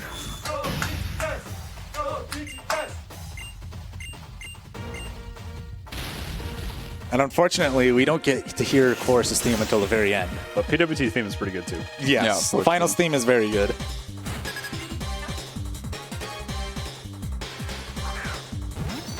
No Sturdy, please.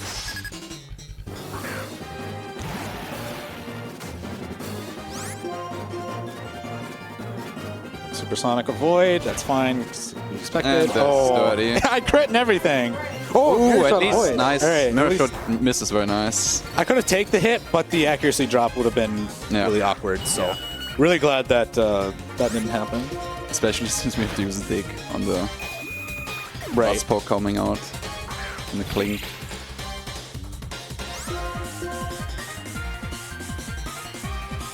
All right, and just like that, we're champions of the Driftveil Cup. We did it. We got one battle point. Let's go. Yes. Which is actually going to be very useful because we will be buying 1 Carbos with this 1 battle point we earn here. Yes. Because we really, really need this Carbos for later.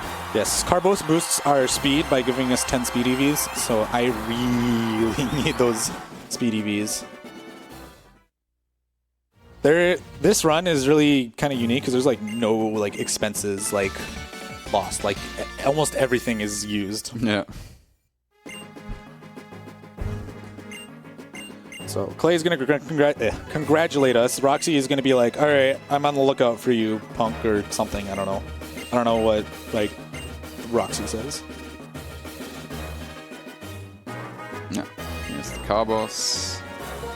Go ahead and buy a Carbos to boost our speed. If I bought anything else, it would have been kind of awkward because I would have to make an additional shopping trip to make that up.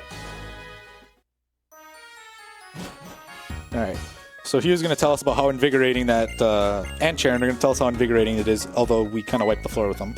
And then who's that guy? Yeah, what's he up to? He's doing something nefarious.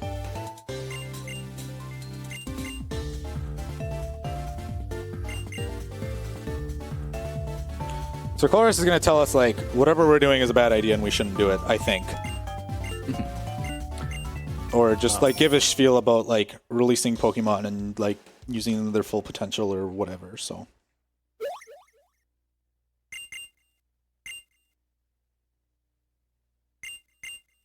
So we find this ship here, and we're wondering, like, what's the deal with it? And all of a sudden, oh, we found the bad guys. That's not very good. I wonder what they're doing here. Yeah, there's a lot of them. So get comfy, because we have to fight every single one of them. I'm kidding. I'm kidding. We do have to fight a couple of them,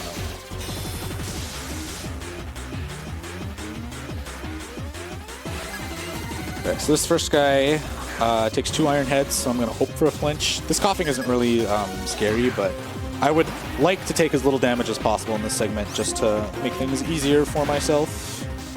Or just crit it. Nice That's a good crit. Very nice. That saves the turn. Close move. This guy's my favorite because he says it's Trubbish time. It's Trubin time, guys. It's Trubbish time, and every time he says it, I think of the movie Morbius.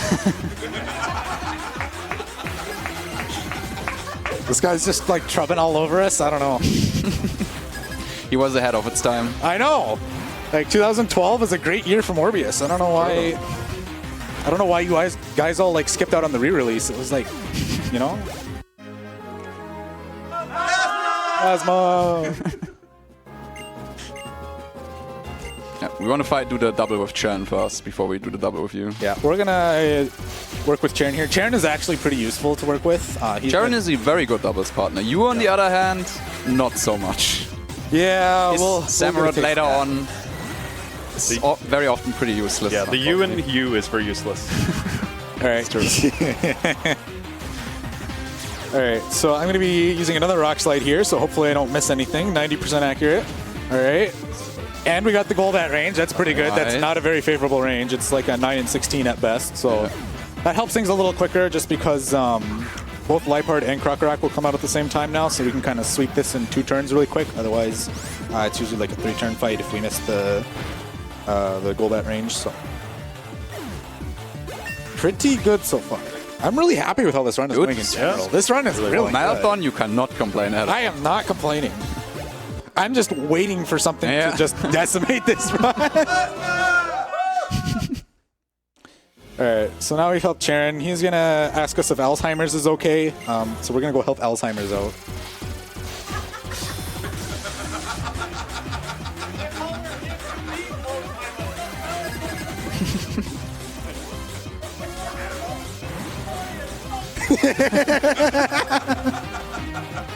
He has a good point.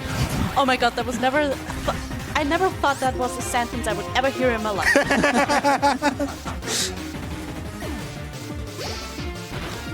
It's by force, all right? If I had the option, I would have left the ship like 20 minutes ago. Okay, boom from coughing. It's pretty good. Oh, yeah, self-destruct. That's really good. Yeah, Water Pulse is a 1 in 16 range there to kill there from the Devot, but yeah. The second best option just booms on you when the Devot doesn't get the range. 250 base power move, it does 14 damage. Yep. It's not as busted anymore. Like earlier gens were just like half your defense.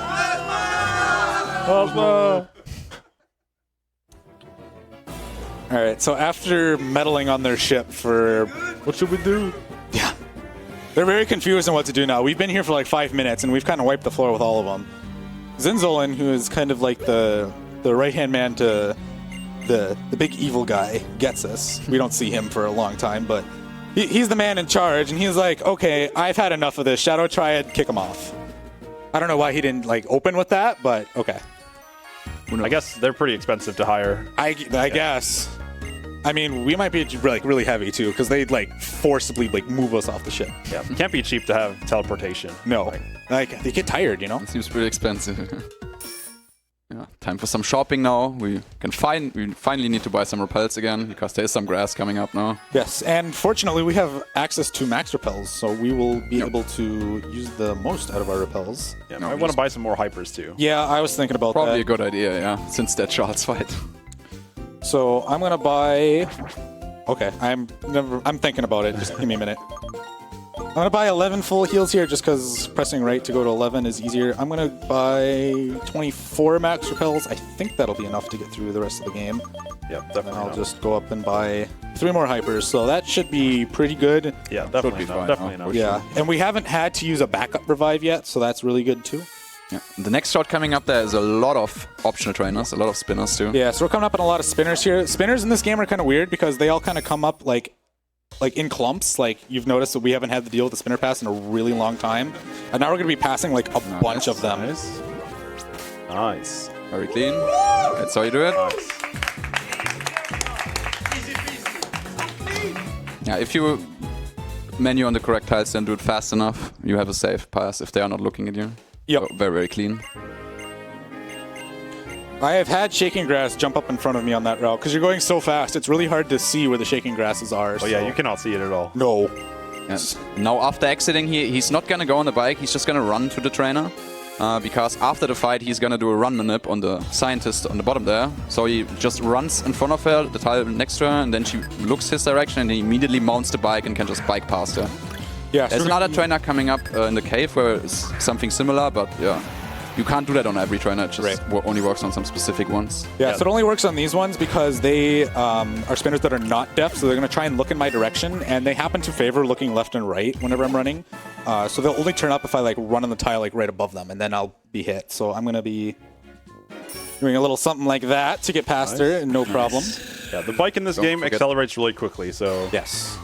it makes it really easy to pass spinners that way. Yeah.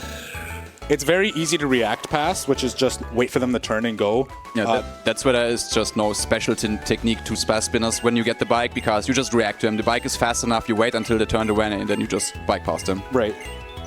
Makes it a lot easier. And the bike is so fast, you can do it from 2 tiles away from like where their vision is, so you can be really sloppy and still like get a clean pass. So. Alright, so hidden item here, I'm going to pick up this protein. We normally don't pick it up in like high-level PB attempts, but for a marathon, we're definitely going to pick it up because it makes a couple ranges a little better. It might have looked a little strange that I got off and on the bike there. The reason is because for some reason in this game, with how the audio loads, it just makes this cave load a lot faster if I get off and on the bike really quick to, like, I don't know, do something. I the bike music, I think the bike music just cancels out like the other soundtrack and then just loads it faster, I think. Something like that. So another run to bike here, but I have to react past her first. So I'm gonna wait till she turns. Second and also last run to bike of this run. Just like that. Very nice. And now we could get a lot of dust clouds in here, so keep your eye out for that. Yeah. Right. Every step I'm in here is a chance for a dust cloud to spawn. There's no like invalid tiles that a dust cloud could spawn on other than a wall. There's one right there. One. That's thankfully out of the way. Yeah, sometimes this dust cloud just spawns so unfortunately that you just have to hit it. There's just nothing you can do. And I was a little careful around that ace chainer there because he's a triple battle, and those are the worst kind of optionals to There's hit. another one. Can we get 3? Could happen at the end here. Lucky. Fine. At least we didn't get a dust cloud. Yeah. Pretty good movement section. Yeah. No optionals, pretty clean. Yeah. All right, so now we're in Mistralton City. We're going to meet Professor Juniper for the first time in person. She's going to take a look at our Pokedex. Sees we have 47 Pokemon. Seemed like, good enough. Here's a Master Ball. I don't know why.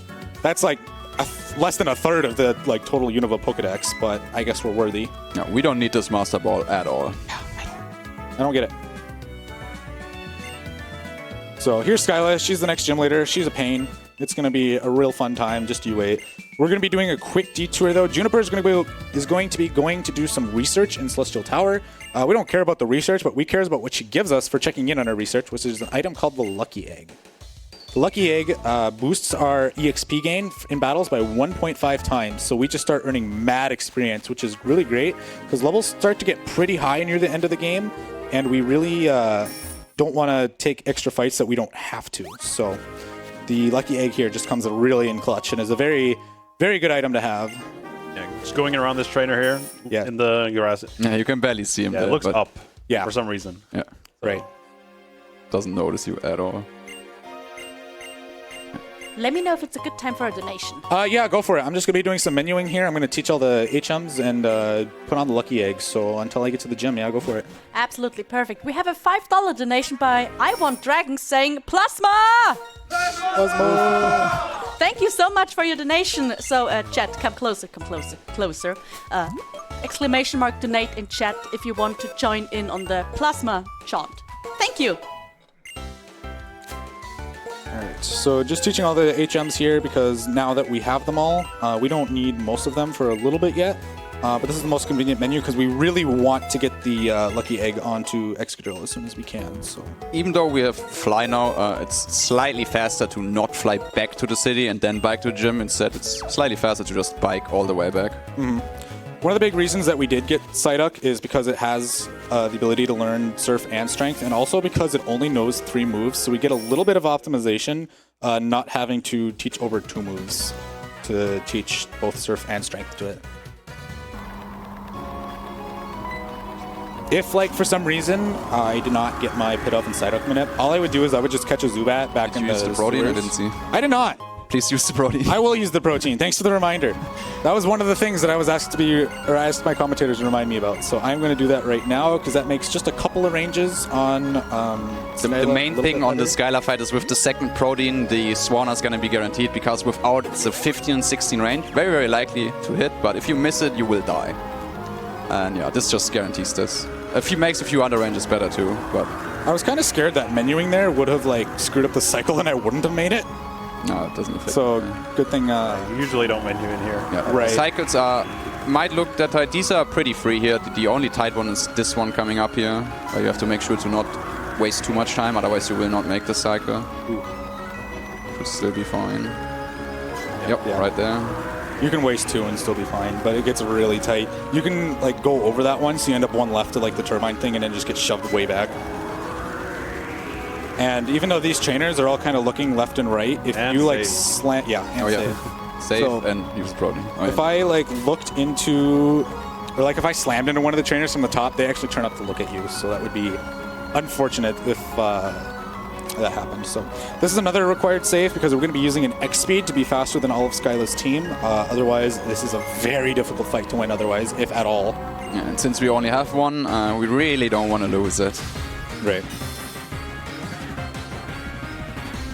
All right, so I'm going to set up that X speed turn 1 so I become faster than Swoobat, because Swoobat has Heart Stamp, which I believe has a chance to crit.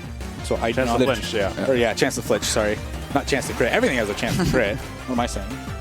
It also once again has the move Unaware, so even though he uses Hornclaws, Rockslide can still miss here. But only the Swoobat. Can't crit. Yeah. Crit. Yeah, can crit, as advertised. And yeah, this is the reason why we pick female of the Sword, because it has a track.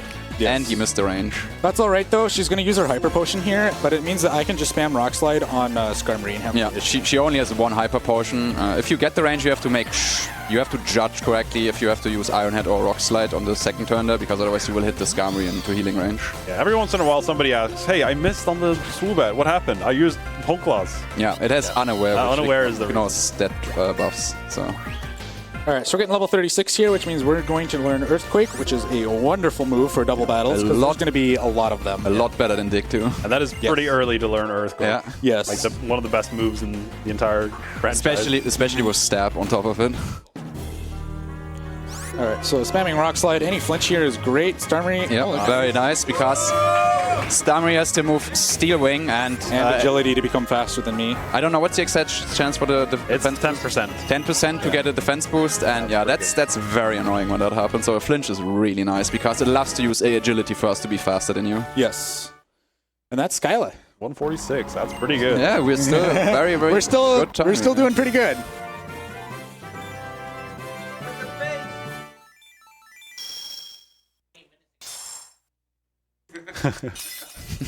Alrighty. Yeah, so grab your snacks and popcorn. If you're only here for the gems, it's going to be a while. We're going to kind of start getting into a lot of the lore stuff here. Professor Juniper wants to do a lot of research into like Reshiram and Zekrom and like the ancient legends that Team Plasma is getting into. Yeah, I'm also going to be doing a safety not a safety save, but a safety heal here. Because the next fight I'm going to be participating in is a double battle with a Vibrava that knows Earth Power. And even though I have used 2 proteins at this point to make my attack better, it's still a 13 and 16 at best for me to take care of this Vibrava. Yeah. So hopefully I get the range. If I miss the range, I really hope I flinch it. If that's not the case, I really hope it targets Musharna for some reason. Yeah, it has the Earth Power, which does a lot to Excadrill. Yeah, Earth Power does almost 70 HP to me, so I really don't want to see that move.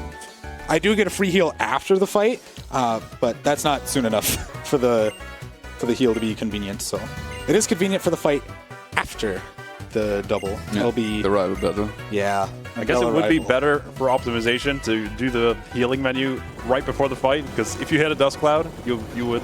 True. You would get you a would. free heal. Yeah. Just find a Dust Cloud, I guess.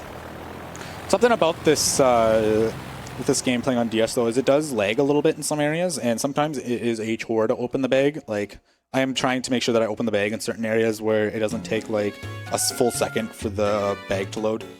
So yeah, with Gen 5 they tried to do some fancy stuff with the hardware because it was getting old at that point. yes. So they tried to like do some camera panning and stuff, so it can chug a little bit at some points.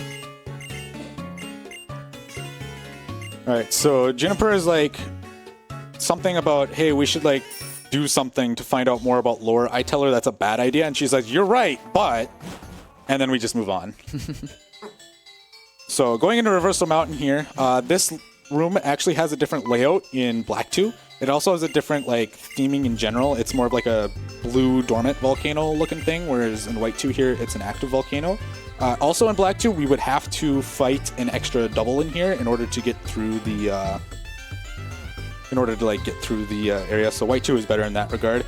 Yeah, also the Charles battle from earlier is a rotation battle instead in Black 2, which is way slower. Yes. Yeah, so you saw he walked, TTS walked 2 tiles there and did a weird bonk on the wall. That's just to pass that ranger perfectly. Yeah, you have to waste a specific amount of frames so she doesn't catch you when you just keep running then afterwards. So you have to at least walk 2 tiles, I think, and bonk once. Yeah, so the bonk is called an instant bonk. It's only lasts like 1 frame or something like that, and you can just do it really easily by holding like a direction where you can actually move and then just like hold down the like bonk into a wall or something, and you'll notice that you bonk for like a second and then keep moving on. So I'll use that to get the perfect pass there. You can also just kill more time if you aren't comfortable with that movement, but as long as you get the 2 walk and the bonk in, it's in every time. So let's see. Do I get this Vibrava range? Good flinch too. Nice. All right, there we go. That's not bad. The rest of this fight won't look nearly as scary now. Yes, Musharna also used Shadow Ball. Sometimes it likes to Psychic the Grumpig for some reason, even though it has Shadow Ball. I think it's because it targeted like Vibrava or something, and then because we take it Yeah, out. that's probably why. Forces. But yeah, if that happens, it will not die after any Q here, so you really want to see Shadow Ball from the Musharna here. Yeah. Another thing about these double battles is even though I have the, even though I'm the only one participating, or like my Excadrill is the only one on my team participating, I'm still getting EXP split between me and Musharna, but you don't see Musharna getting the EXP. It's routed in, so it's not a big deal. There are some cases though where I might accidentally like kill my partner, and then I get more EXP out of it, and I just say thanks and move on. So that's Reversal Mountain. I hope you've enjoyed our stay. Bianca's gonna ask us about doing more research because she doesn't want us to leave. She's really obsessed about Heatran. I don't think Heatran is even native to this region, so We're just gonna move on. Yeah, we're just gonna move on and leave her to her thing. So now we're coming up to by far the worst rival fight in this. The Undead rival here is definitely very, very. Yeah, if we weren't using Manips, this fight would be almost impossible without like an extra item. Yeah, defense matters so much on this fight. So I'm going to be using a Hone Claws turn 1. I'm going to be praying that this Unpheasant does not use Taunt. Taunt forces me to only use attacking moves, so I can't set up anymore. Yeah, and we really would like to set up a second Hone Claws if we can. Nah, damn. That's too bad. All right, so of course it uses Detect after that now. Classic. Yeah, if we can set up a second Hone Claws, we can go for a 1-hit on the Samurott coming out. Yes. It's still going to be a 15 and 16 range with 2 proteins, but very, very favored. Now he has to go to Rock Slide first and then kill it with AQ.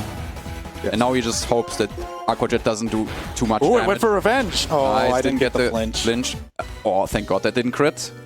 That's also where you can die if you use Rock Slide. Yeah, what was I doing? I should have healed there. Yeah. That's alright. That's why we have put up in Psyduck. I forget about Aqua Jet. I was like, oh, it's free. No, my revives are over here. There we go. First mistake of the run. First mistake of the run. 2 hours in. That's fine. Unlucky.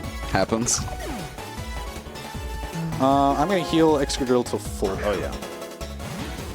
Because I'm going to need to use another Hone Claws. And then I can just tank whatever Samurott throws at me. Probably just ended the center before Dragon Stream. Wait, yeah, for the triple. Or do you want to? I guess you can revive. I haven't thought that far yet. That is fine HP, so now I can take it out. Don't crits. Perfect. And that's why defense matters so much. Even with maximum defense here, you are barely able to tank 2 Aqua Jets if he doesn't roll high enough. So Yes. very annoying fight to deal with, especially if you don't get, if you get the taunt turn 1. You can't set up the second Horn Claws. Right. With the 2 Horn Claws, I can just one-shot with Earthquake, and that's basically a free fight at that point. But unfortunately, I got the scarier fight, and it was scary. So I'm trying to think. I have 6 revives. I have used 2 to heal. I would probably just go into the setter of the city. Yeah. Or the gym. Yeah, I will. Whatever. Yeah, he has to. That's actually a pretty good spot to have, like, as a wipe spot too, because we're gonna have another really ugly fight coming up. Yeah, that movement there, bonking into the wall, was intentional because this guy can load quicker, so you have a chance of getting past him quickly. But just for safety, you waste some time because you can also get a longer load and then he can catch you. Yeah, it's very variable on where he is and how you react to it, unless you just waste tiles like I did. So you probably want to heal inside the house here. Yeah, for sure. Heal for the Yeah, I'm at 5 HP. I really need to heal. Yeah, you heal here in Lacunosa, using the menu in like the gate after the Andela arrival. It has like what I mentioned earlier, where it's like a full second to open the bag. So,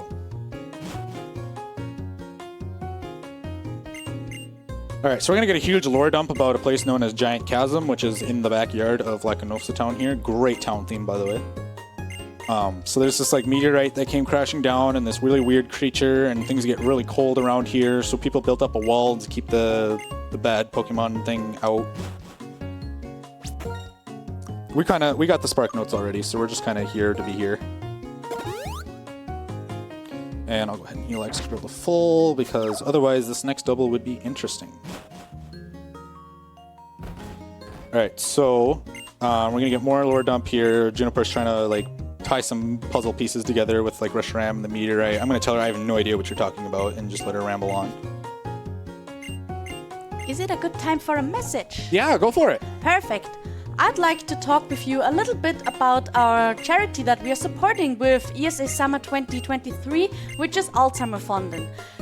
If you don't know, Sweden is the leading country in the world where Alzheimer research is taking place, and Alzheimerfonden, the organization, is actually employing a science council with that is granting scientists, researchers, and different projects promise certain amounts of money, especially if those projects are very promising in when they're trying to find a cure that eradicates Alzheimer's once and for all.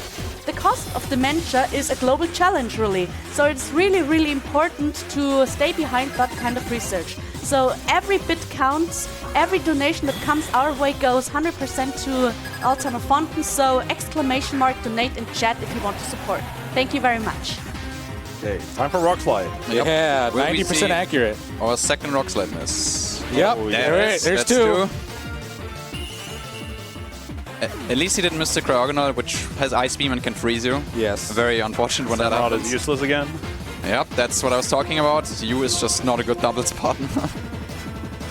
His Samurott just it tries, but it's not helpful. So I'm going to weaken Golbat to kind of bait Samurott using Aqua Jet to actually finish it, because otherwise Samurott's just going to sit there and spam Encore because it doesn't see a kill.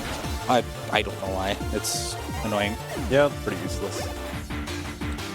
Now, I really don't want it to use Aqua Jet against this Garbodor because it has weak armor, and I don't want to see like an extra ability proc because Samurott said, "No, me, I got it."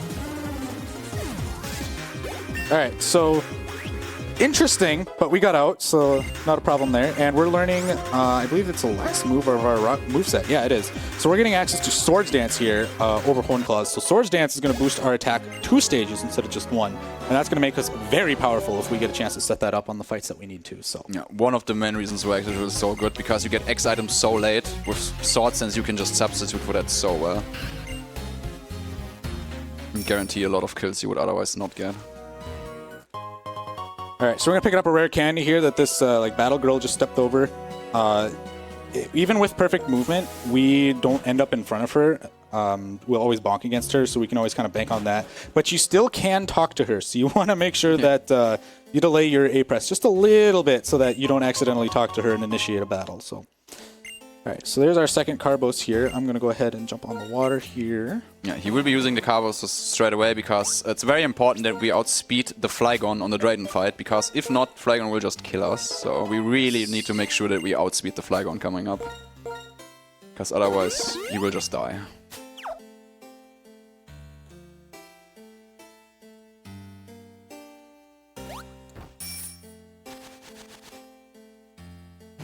Alright, so I probably don't need to. I think I would have the revives for it anyway, but I'm going to stop at the Opelucid Center and just do like a quick PC heal.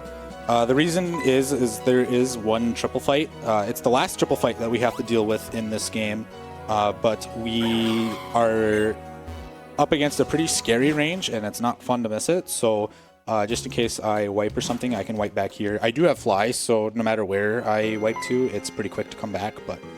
Yeah, unfortunately, the second protein doesn't make this specific range better, which is really like the most important thing. But yeah, sadly, also that was a legendary we just found. We just don't care. Goodbye.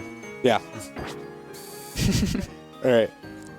We're also going to say no to our repels here. We're pretty tight on repels since I chose to buy a couple extra hyper potions just to be safe, since I burned up a lot in the that's fine. You we have plenty. We don't need them until after Marathon. So yeah, we should have enough max repels. I just got to make sure I turn them off here so I don't end up wasting any, because it's pretty tight. Usually you just buy all the repels that you can so you don't have a problem.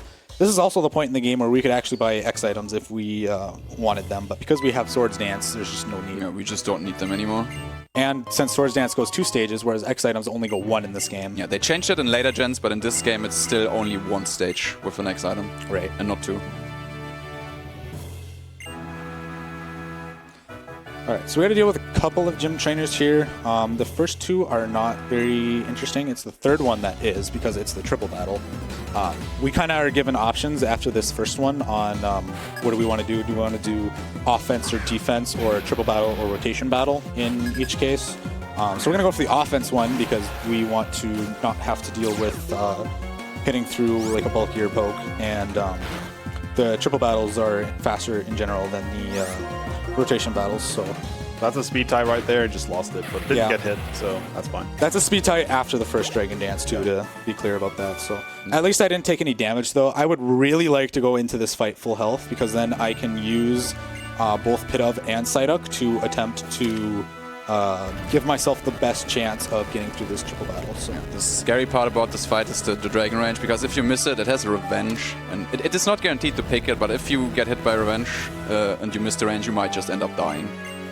Right, because it'll do double damage because it's an intentionally slow priority move to make sure that it takes damage first, and then really either just want to hit the range or just see Dragon Claw or something like that. The range is 75%, so it's just a slightly worse than the Vibrava. Yeah. The Vibrava also would have been a 12 and 16 if I like skipped the protein in like a real like PB attempt. So. Yeah, so the protein doesn't actually help on this range, which is a shame. Yeah, because this would be like one of the most important ones. Yes.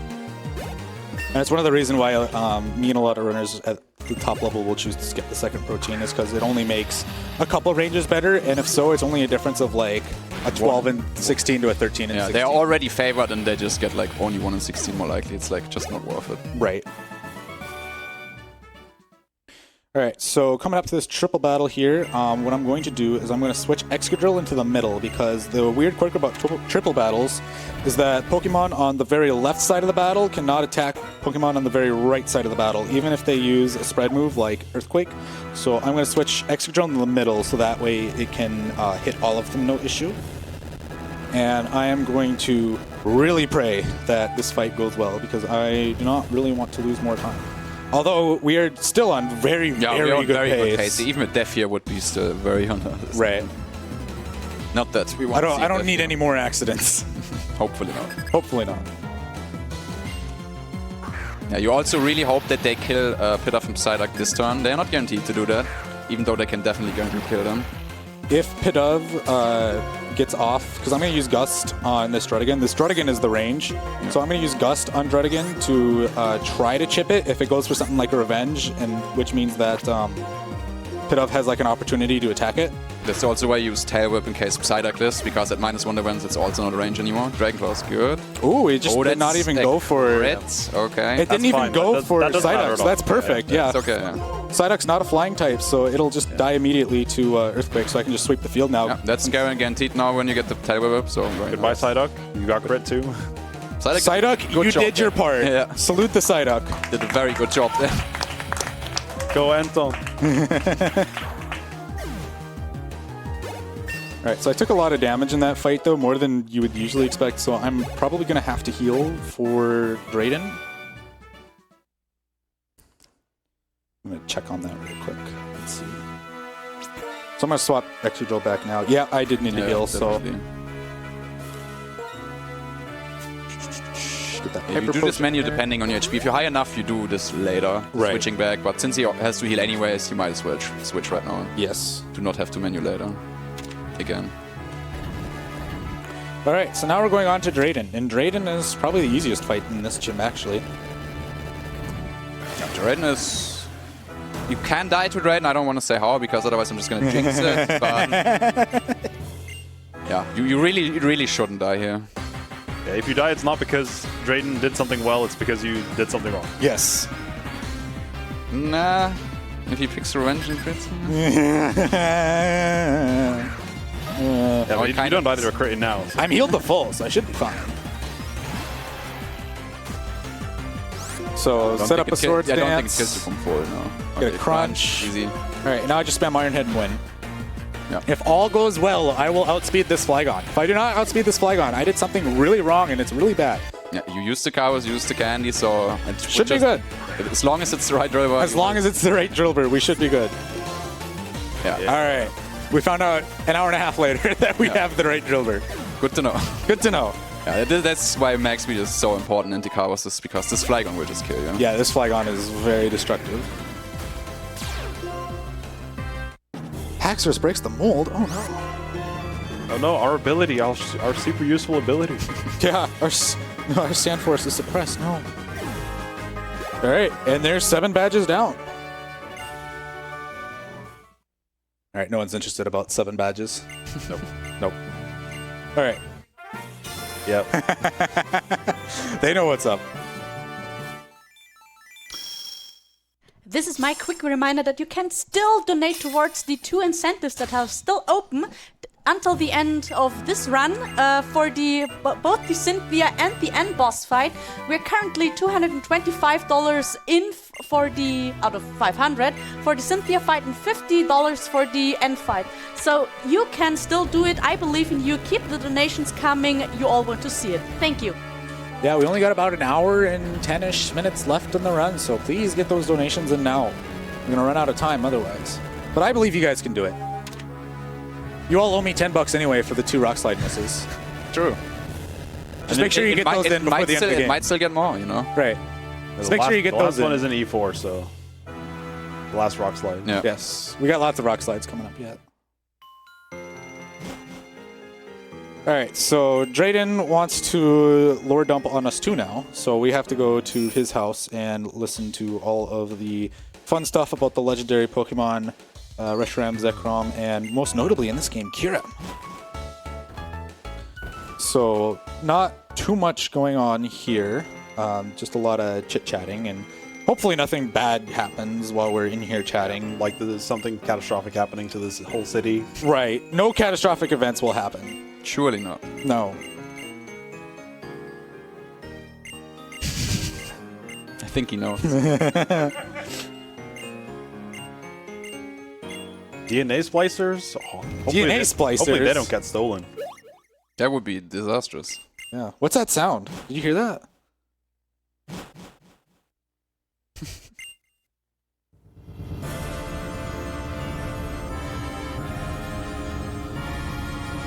That doesn't look good. Oh no. I didn't know that thing could fly. How does a ship fly? That's a good question. It doesn't look really aerodynamic at all. The rockets are shooting out the side. The thing should just drop. Like that looks scary. Nah, they're just gonna freeze up the entire town. Are they? Maybe. I think so. And we were rooting for these guys the whole time. We've I been know, screaming right? plasma, and they're gonna do this. Really gonna cheer? You're gonna cheer for this?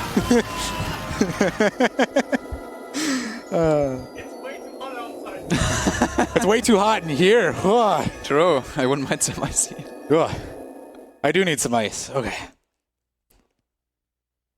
All right. So now that Team Plasma has cooled things off a bit, The world of ice. the world of ice. You know, they freeze the routes outside of Oppelucid too, and they turn them into slide puzzles. I watched somebody spend like 5 minutes trying to get into Shopping Mall 9 once because they had like learned about that, and they're like, "How do I get in here?" Thankfully, we don't have to go there at all. No, not yet. We will if everyone donates that Cynthia incentive.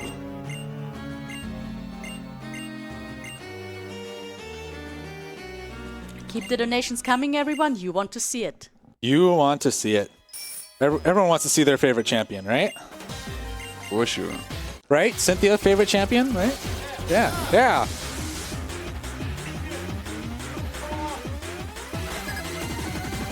All right, so we got to chase the plasma grunts out of the city now. So it's just a couple of fights. They're not too exciting. There will be another rock slide in here, so get your fingers crossed that I miss, so that we can get some more money in for those incentives.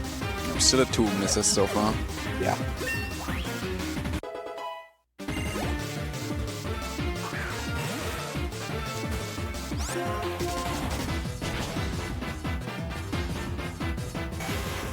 You know, I'm enjoying the plasma battle theme. Usually I'm sick of it, but like right now, it's a vibe.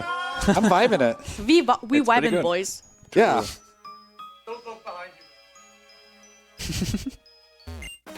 Usually it's like, oh god, another plasma section. I have to listen to the same fight. All right, here comes a Golbat that we're going to use Rock Rock Slide Slide. on.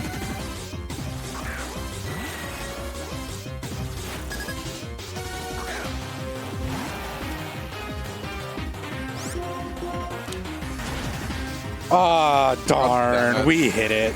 Hate to see when you hit. I hate to see it.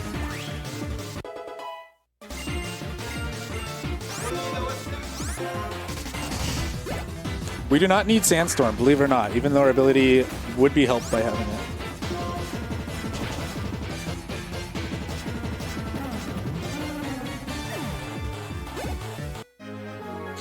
Alright, one more grunt here. This is some interesting movement. Okay. Alright, so after this fight is where I would normally switch Excadrill back into the front. But since I did that earlier, I don't really have to worry about it, which is nice. Because I'm about to get a free heal after the Zinzolin fight, which will be after this one. And it's pretty awkward if you are taking on the next fight and the first thing you send out is Bidoof. Level 2. Yep, that's not very good. Especially for Marlon, you really want to make sure that both of your HM friends are alive. Yes. Since if Marlon goes well, you don't need them at all, but if it goes badly, you definitely want them both alive. Double hit. This thing does have Explosion, but I've rarely ever seen it use it, if at all.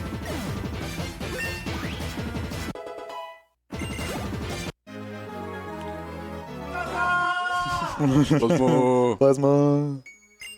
So now this guy's like, now that you mention it, I've seen Zinzolin, and all of a sudden he's like here now. So it's like, okay. He's been looking around for the DNA splicers to no luck. I guess he was like digging around in the gym or something. I don't really know where he is. He must have been in the gym. I should have went in the gym and looked for him. I could have like saved fighting all those plasma. True. guns. Should have checked. I should have.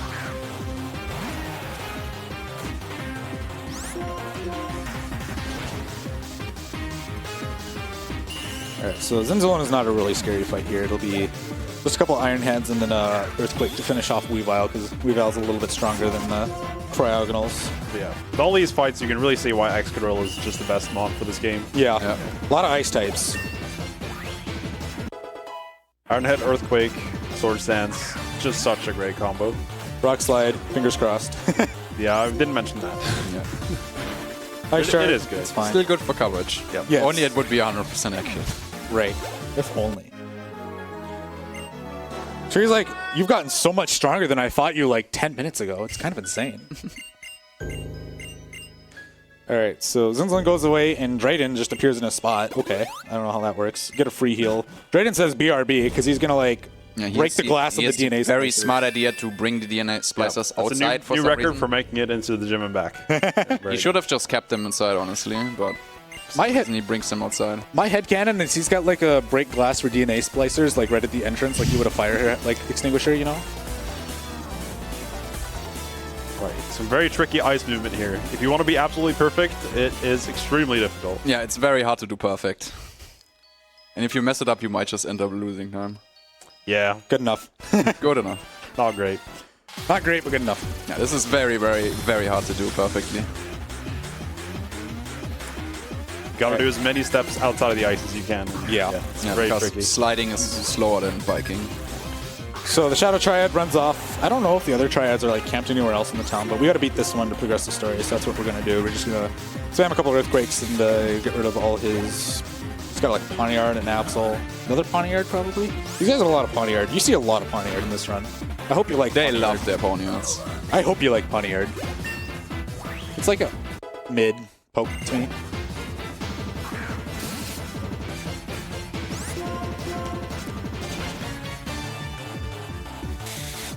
And there's what, one Bisharp in E4. Yeah, one bishop. Yeah, That's there- right. None of Team Plasma managed to get one of them. They just have discount teams. So I think he said bye-bye or whatever there. I've never paid attention to that before. I guess he doesn't know what like a courteous goodbye is. I don't know. Before we forge ahead towards the end, is there time for a message?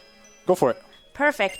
I just want to remind everyone that since we're raising money for ESAMarathon, the Swedish foundation that supports Alzheimer's research, I want to remind you that we also have an entire pirate treasure worth of prizes that you're eligible to win if you donate a certain amount. For example, if you are donating a minimum donation a minimum amount of $6, you can win the Hollow Knight Grab minifigurine.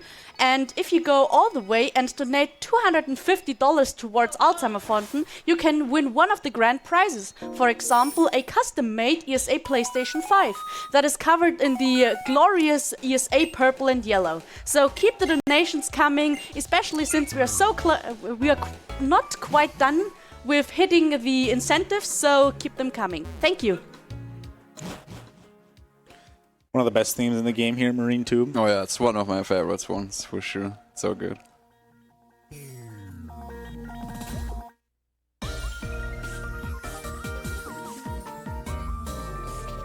That's all you get to hear. I'm sorry, that's all you get to hear. It gets really funky Yeah. later on. Sadly, we are trying to go fast. As good as the theme is. All right, so we're on our way to get Marlin to help us out because Drayden's a little busy. Marlin is a character. Let's just put it that way. He has no idea what's going on with all the Team He's Plasma just stuff. very clueless. Yeah, well, more on it later, but oh my god, this guy is something else. All right, so we have to deal with the last gym, which is a water-type gym, which is not great because we're ground-type. So it's going to be an interesting time through this gym. Yeah, Marlon's pokes also have Scald, which can burn you, which is not great for a physical attacker since it halves your attack Yeah. when we get burned. Right, so we're going to be trying to dodge burn a lot in this on this gym leader fight. Before it, we got a rock slide here that we need to miss for charity, True. but then like not get paralyzed by bounce or something. Oh, We are 3, right? 3, Or 3, 2, 2, 2, 2, 3, 2, 3, 2, 2, 2. okay. Never mind then. They're keeping better track than I am. I kind of banking on them keeping track for me. Yeah, these trainers are just rotators. They don't care about you running. Yeah. I mean, they could tell me like 20 rock slides were missed, and I'd probably beat them. So a little optimization. I went across the bridge at the very top of like the 3 tiles I could have, and that loads this guy that's rotating there just a little bit on a different cycle. That actually makes it really free to get past him. So. Yeah, I think if you don't do that, like all the way up to the bridge and like frame perfect, he sees you, right? Isn't that it? Yeah, but if you're frame perfect, that's like impossible. Like, Okay. you cannot be frame perfect here. I mean, just in case, I guess. Like, there's a lot of inputs you have to do without Yeah. bonking or anything. Talking to the trainer. While also turn this framing. Golduck is a range, 15 and 16 of the 2 proteins, and it has to move Soak, which is pretty annoying because it gets rid of our ground typing, and then we just water type, and then we can't guarantee that we don't one-hit the Starmie anymore. So, congrats on getting range. Yeah, thankfully a good gym so far. But we're kind of coming up to the main event here, so strap in. I'm going to be using Iron Head against Caracosta, and I'm going to hope that it flinches. If it doesn't flinch, I really hope that it uses Shell Smash. You don't want to see Scald here. I really don't want to see Skull. Critting is also just not good because it is sturdy. Just loses you time. I guess it's safe, but it's just slow.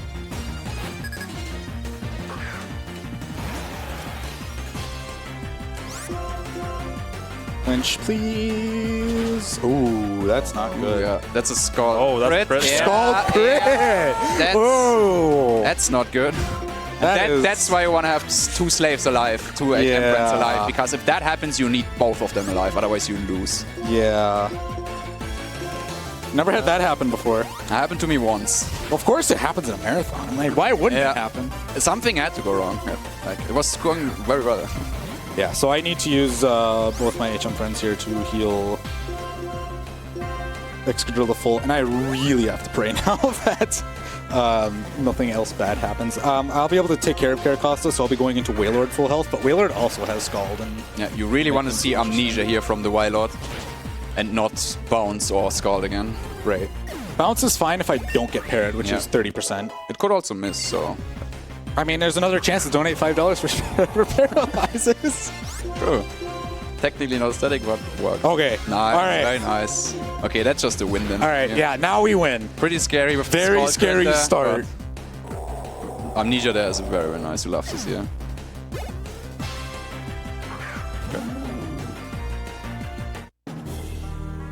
Last time we get to hear this amazing theme.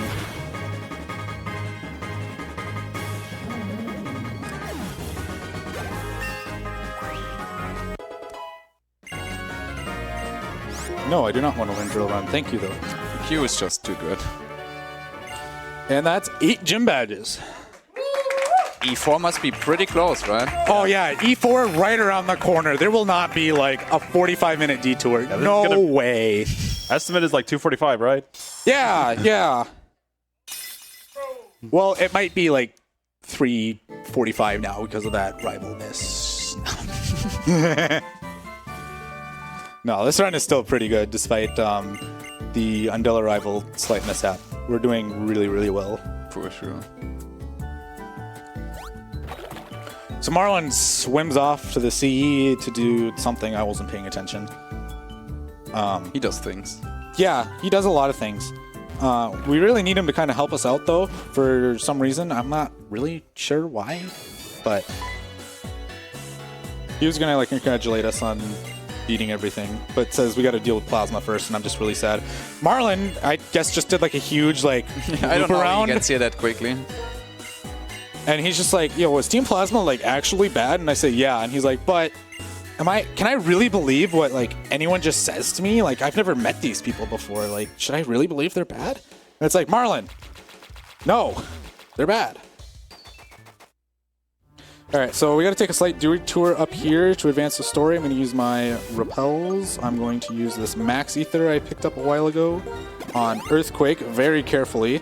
And I'm going to use a revive to bring Psyduck back to life because I will need it for a double battle. I do not need Pit Up for pretty much the rest of the run until one of the final fights. So I can just leave him and save the revive. It's not a legendary, which we don't need. Yeah, so the third of the Swords of Justice that want to like hang out. This one's like more subtle about it. He's just like hanging out. Chorus is like, He's just chilling here. yeah. Chorus is just having like, a good time. it's Terrakion. You should catch it. You should do something with it. Like, it's such a strong Pokemon. It has its like power unlocked or something like Also, that. this item ball at the bottom left here, that's a rare candy. Yeah. We don't need it. We don't need it. Our XP is actually kind of tight because we don't want to have too much, actually, because it makes a very particular Elite Four fight really not fun. Yep. Let's get readjusted there. All right, so I'm going to full YOLO this spinner in the water here. If I hit her, it's only the difference of like 5 seconds because I can take a slightly more direct movement to Seaside Cave. Nice. All right, Oh, that I'll was just scary. get past her. Yep, you made a mistake there. This is hanging out for a little too long. No, yeah, you went too far down. So I know. if you had got turned on there, you would have to fight the other trainer as well. So you'd have to fight both. Yeah. Sure, yeah. Let's not focus on the negatives. Let's Yeah. focus on the positives. She didn't turn, so. Quit being such a Debbie Downer. They got lucky. All right, so this guy's faster overall just because he only has this Octillery instead of 2 Remoraid's. Yeah, the difference is only about 5 seconds, so you always YOLO this first swimmer. Right. She either sees you or she doesn't, and then depending on if she sees you or doesn't, you just fight the other guy. It's a little bit nicer to fight the other guy because you only have to use a 1 EQ because PP management is pretty tight in this point Yes. in the game. But it's not a big deal if you have to use 3 Not gonna EQs. try for Dust Cloud? You know, Yeah, that's a thing which can happen. A random Dust Cloud could potentially spawn in front of her vision, and that actually blocks her vision, and we could skip her. But you have to get really, really lucky for that to happen. yeah, there's not a lot of tiles that you can get past her and still have a Dust Cloud there. Yeah. It's very rare, too, and just a lot of luck required. It's not worth, like, practically trying to do it, and there's no worth in saving and quitting to manip some Dust Clouds to get past them. Yeah, no one really understands yet how a position of a Dust Cloud is determined. All right, that's a good flinch, because Gligar can do a lot of damage to me. So hanging around full is still pretty nice. All right, now, quirk about Rangers in this game is they always give us a berry when we beat them, so we're getting a Persian berry that heals Confusion. We don't need it, though, because we have all the full heals. This is one of a couple areas where it is very scary to get a Dust Cloud or Rippling Water, because it is only 1 tile wide, so if I get one in my way, there's no way for me to get rid of it except to take the encounter, so...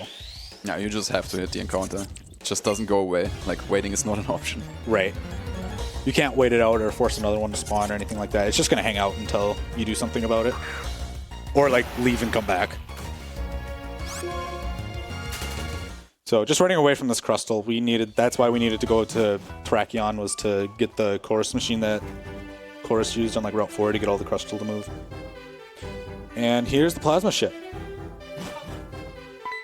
So, yeah, if you aren't sick of Plasma yet, you're going to have a lot of Plasma for the next 40 minutes. So I hope... Even more Plasma. Why are you rooting for the bad guys? I don't understand it. They are the most competent. Although Galactic's right behind them. No! Rocket is right behind us. Rocket is right behind them.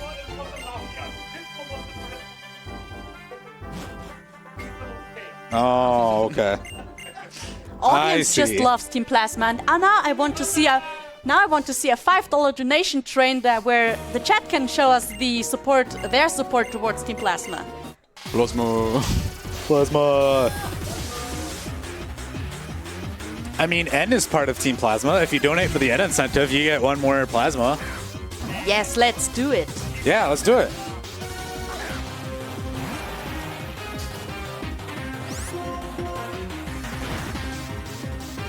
All right, so now we are storming the ship.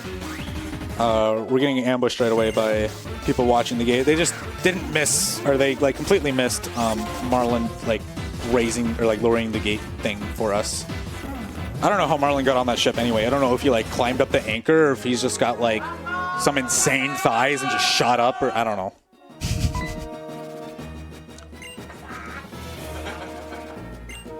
Yeah. Also, the thing coming up is the Plasma password here. We need a keycard, and then we need to type in a password. The password depends on your trainer ID, and since we always hit the same seed in the beginning of the game, we always have the exact same trainer ID, so we always know our passwords. There are different passwords. There are 3 number passwords: 2202, 7707, 9909, and Reshiram and Zekrom. And you really don't want to have Reshiram or Zekrom as your password because they are very slow to type in. So we make sure when we route our manip in the beginning that we have a good password with our trainer ID, just to save some time here. All right, gonna take out the Golbat right away. I'm gonna hope Samurott takes no damage. Unlucky. Hugh will use a Hyper Potion on Samurott if it gets too low of health, so there's a good chance off this Earthquake that Hugh will go for a heal now. Which is fine, we don't really need Samurott, but it's slow to sit there and watch it use a Hyper Potion. I'd rather not.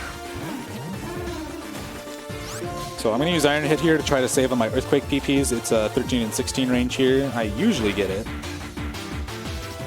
Alright, perfect. I don't think that Garbodor really has anything that can attack us since we are not affected by poison. So. Alright, so now they're like, oh, we gotta go like alert the ship. And it's like, okay, fine.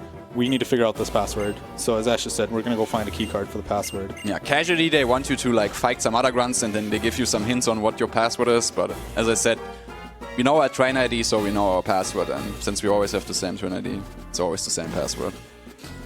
One of many things to be looking out for while doing your Tepig Manips if you choose to pick up this game. Which is now is the best time to pick it up if you have ever wanted to run Pokemon Gen 5. Like, now's a really good time to pick up Black White 2. Oh, just gonna dodge that guy real quick. Now they're gonna sound the alarms. Yeah, the only trainer or only Plasma grunt we have to fight is this guy here, or this lady, which gives us the keycard. Her and her 3 Pawniard. Yeah, more Pawniards, they just love them. They love Pawniard. Yes, this would be a good time for messages because we're just going to spam the same move 3 times here. Yeah. Awesome. We have a an amazing support for Plasma, actually. We have $5 by Affected Ashes saying Plasma! And another but $10 donation by Hopcan Name saying Plasma!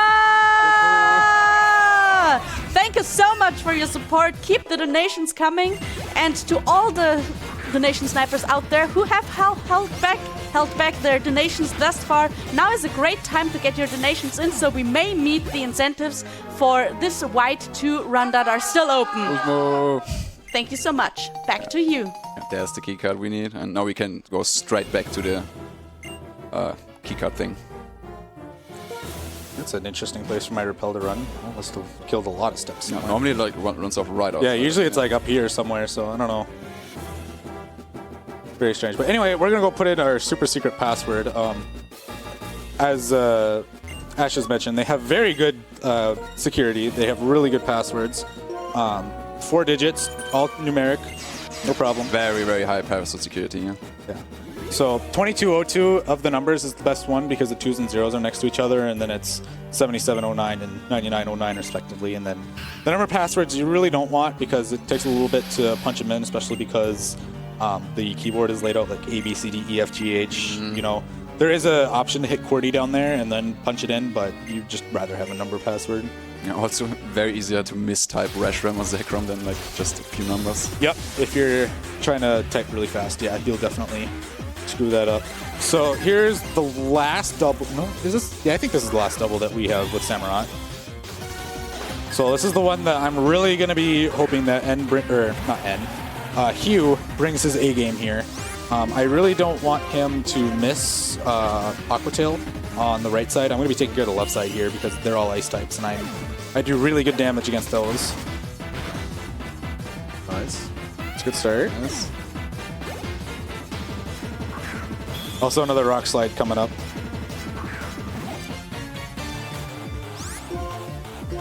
Next turn. I hear people starting like, oh, I'm like, okay, you're going to be doing that for a while. Save your breath. Next turn.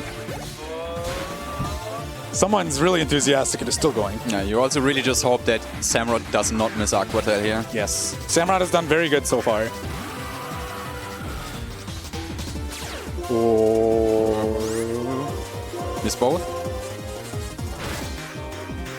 Yeah. Oh, nice. Weavile is a 3 and 16 range at It's best. very, very unfavorable today. I think I have never Oh. gotten this right. Oh, There- no. There's the Aquatail Avoid. Good job, Samurai. Yeah, and you also crit the wrong side. Goodbye, And, Samurai. We actually get some more EXP out of this, though, so I'm like not too worried about You it. don't need that. Depending on when I get 59, it might help against... Well, I guess it's a marathon run, so it doesn't help. Yeah. I could get an extra level before a Scrafty that's coming up, and if I chose not to Swords Dance for it, which in a marathon I'm obviously going to use Swords Dance, I could have made the range a little bit better, but now it's just free XP that I'm really not going to make use of, unfortunately. So, Hugh and Zinzolin are going to have like a shouting match about a purloin, and then the Shadow Triad has had enough listening to it and is going to kick us off. So every Plasma Grunt's collective spine is going to snap as this ship just shoots into the sky. Pull in some They serious are all G's there. dead now. They're all like decorative rugs now, just pancaked on the floor. So while we wait for Plasma to recover, how about some donations? Absolutely, I would love to. We have a bit of a rogue Team Rocket enjoyer here with a $6 donation from Super Player that is also going towards the French restream. Shoutouts to the French restream here. Team Rocket! Wait, is it Gen 1? It looks odd. By the way, we love baguettes. Shoutouts to Kayosh commenting the run on the French restream. Shoutouts to the French restream. Thank you very much. Team Rocket! We also have a $15 donation by Slowpoke that is going back to the static. Thank you very Yeah. much. Thank you.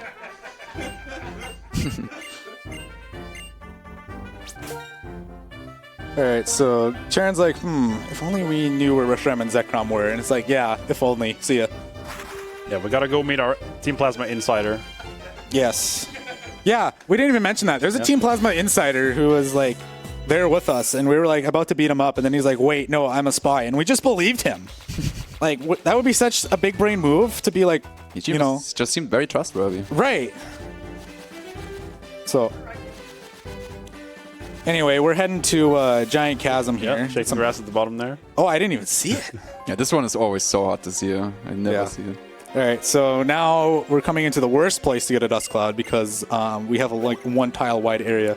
For those who missed it earlier, the dust cloud spawns randomly after 20 steps. It does a check to see if it should spawn, like a certain RNG value is met, and then it'll kind of pick a random spot to spawn based on that as well. So I'm really hoping that I don't get one in these 1 tile wide areas because there's no real way for me to get around it otherwise.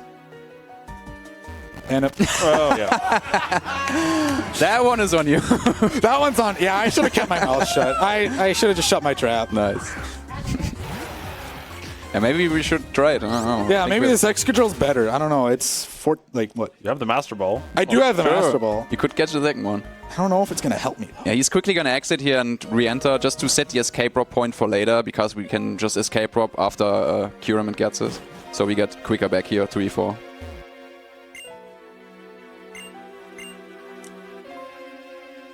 All right, so all of a sudden, Rude has gotten back into the battle against Neo Team Plasma after just like hanging out in Driftveil the entire game.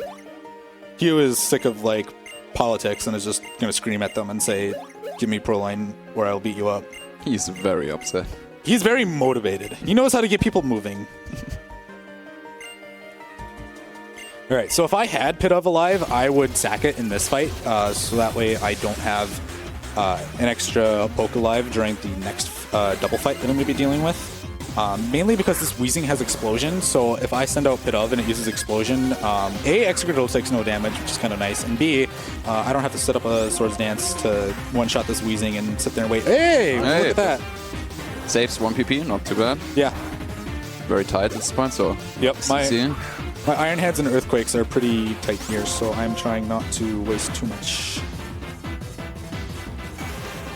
If I'm really good at PP management, I could hold off using an elixir, which restores... I could hold off using an elixir, which restores all my moves PP by 10 up until the chorus fight.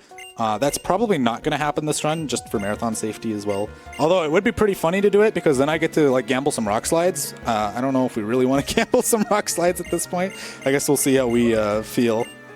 I'm already getting peer pressured by the crowd after I mentioned that. We do need to get those rock slide misses True. up so that we can put $5 Really more. miss some more here. For those at home who missed it, we're donating $5 for every rock slide miss. It's a 90% accurate move, and usually when I miss it, it's bad. So.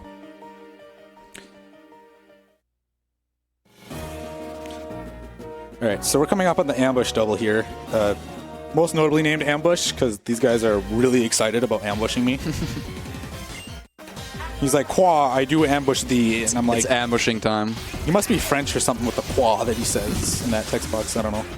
Maybe.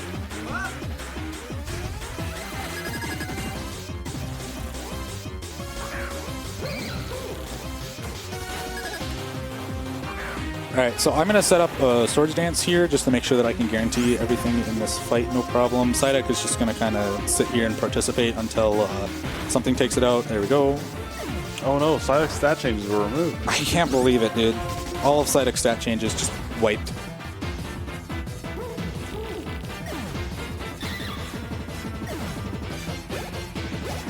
All right, so if I didn't swords dance, this Scrafty would be a range. It'd be a pretty brutal range. It'd be 13 and 16. So I elected to not because this Scrafty is high jump kick, which can do a lot of damage. Add a crit on top of it, it would be really bad. So yeah, let's just take care of it and move on. We don't need another incident. So here's the rock slide. Oh, gold bat missed. All right, there's 3 misses.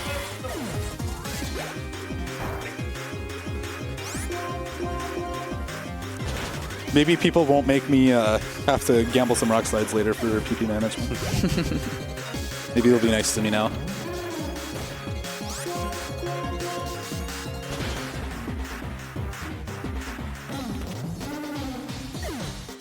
All right, I will meet you in the middle. I will gamble 1 rock slide on the next fight.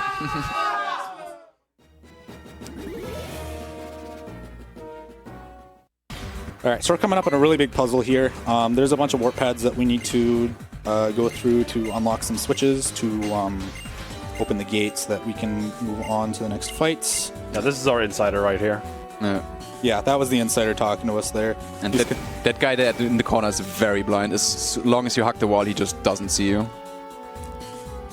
So I'm going to skip this first panel here because just with optimal routing, it'll put me at the end where I really want to be.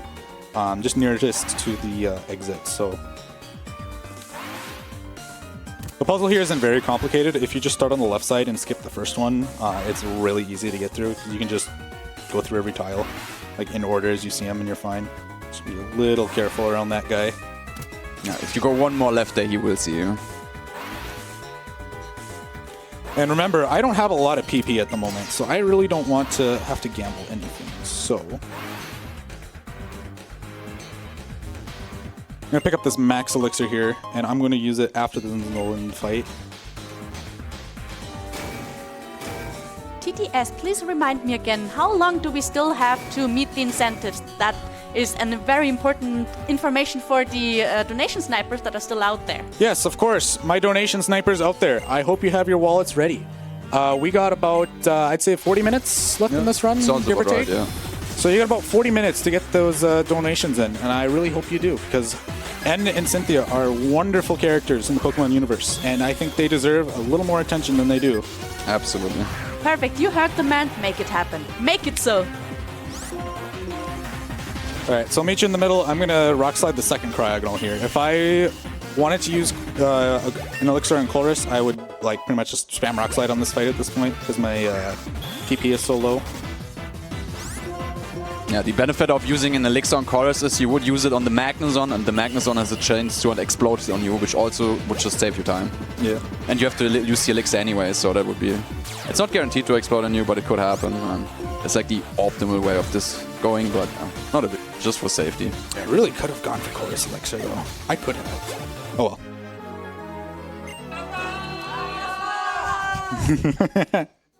I love the energy of the crowd. For sure. You guys are awesome. Keep it up. Alright, so I'm going to use the Max Elixir here to restore the PP of all my moves. Just because this stretch is so long, it gets really tight to have enough PP to get through all the moves, or through all the fights. So, alright, now we're going to go fight everybody's favorite scientist. Now it's time to jam. Oh, now it's time for a very... Now it's time to jam. Now it's time to count. True. I don't know how to count. I wish we had a song which can help us.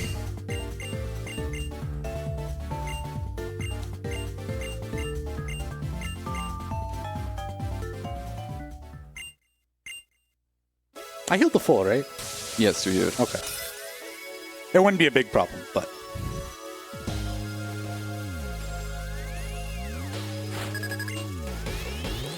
Alright, so a lot of Chorus's pokes have a sturdy, so I have to use an Iron Head just to kind of break it, and then I'll use Earthquake to finish them off.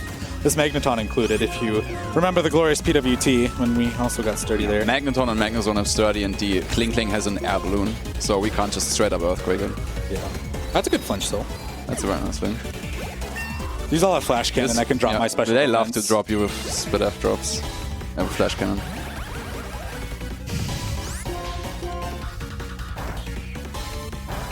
Alright. Oh, yeah, there's that. Yeah. At least I'm full health, so it's not really too scary. Kling Klang doesn't really want to attack me either. It usually just likes to sit there and spam shift gear, so.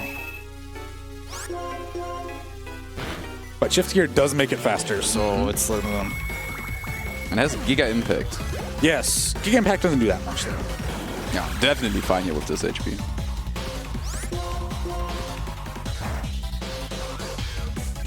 Dang. Yeah, now it outspeeds you. So. I'm just gonna shift Giga most of the times with that high HP. Although I would have saved text if I flinched, because then it'd still be slower, but oh well. You can't flinch them all. You can catch them all, but you can't flinch them all. Another OHKO move. Yeah, the other Second one. OHKO move that Excadrill learns, because for some reason you learn 2 of them. I don't know why. I guess they really wanted your like moveset to be like Sandstorm, Swords Dance, Horn Drill, and Fissure or something. But what do you need Swords Dance for? To really make sure the OHKO moves kill. I guess. You gotta guarantee it, you know? Alright, so Chorus is going on a tangent about how, like, maybe about how we've unlocked the full potential of our Pokemon or something with Kyurem, I don't know. So now we're gonna be coming up to the sickest gamer setup you've ever seen. I know that on stream 1 earlier, we were doing, like, setup comparisons and stuff on stream. Yeah, this gotta be a 10 out of 10 here. This is, like, S tier. Like, this beats everything. Like, he's even got a recliner. Like, are you serious? Oh my god, Yeah, I know. It's hard to believe. Getsus is in this game. He's been kind of hiding this whole time, though. It was Getsus all along. It was. True. Look at that gaming setup. Yeah, it's just know. too good. 1, 2, 3, 4, 5, 6, 7, 8, 9, 10, 11, 12, 13, 14, 15 monitors? Like, that's insane.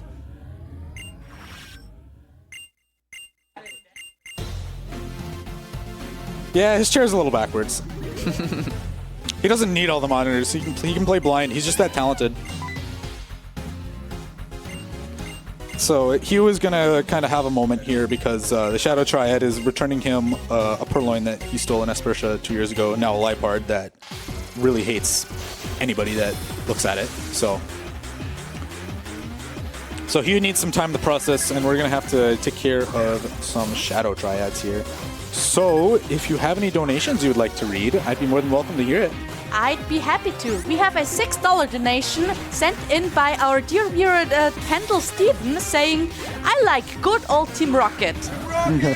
So we got another rogue Team Rocket enjoyer in our Apparently. audience. And an additional comment and grab. And that is referring to one of the many prizes that we currently have, which are you eligible to win for just a $6 donation. And for example, if you want to go all in, we have also grand prizes for $250 where you are eligible to win a custom ESA PlayStation 5 that is covered all in ESA purple and yellow. So thanks for your donation. Keep them coming. We are not at the end yet. And I'm sure all of you want to see Cynthia and Anne. Yeah, one thing is clear, Team Magma and Team Aqua don't have any fans. No fans for Team Magma and Aqua.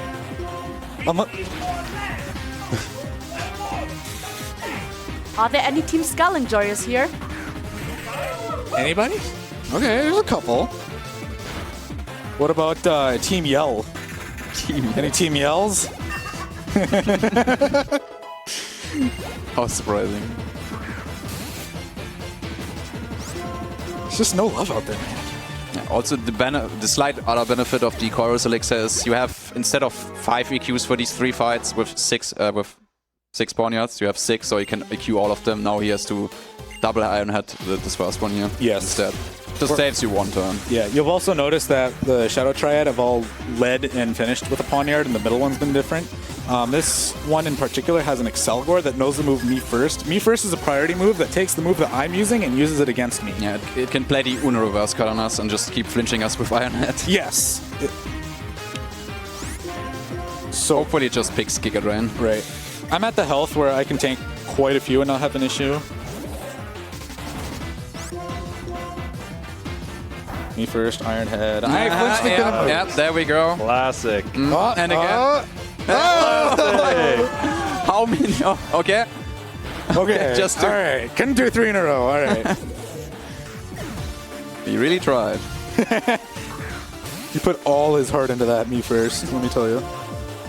Our HP is still pretty high, so Oh, yeah. we're not in any danger here. Yeah. We're not in any danger, so we hope. Plasma. Plasma. Yeah, gotta get your plasma energy because it's almost over.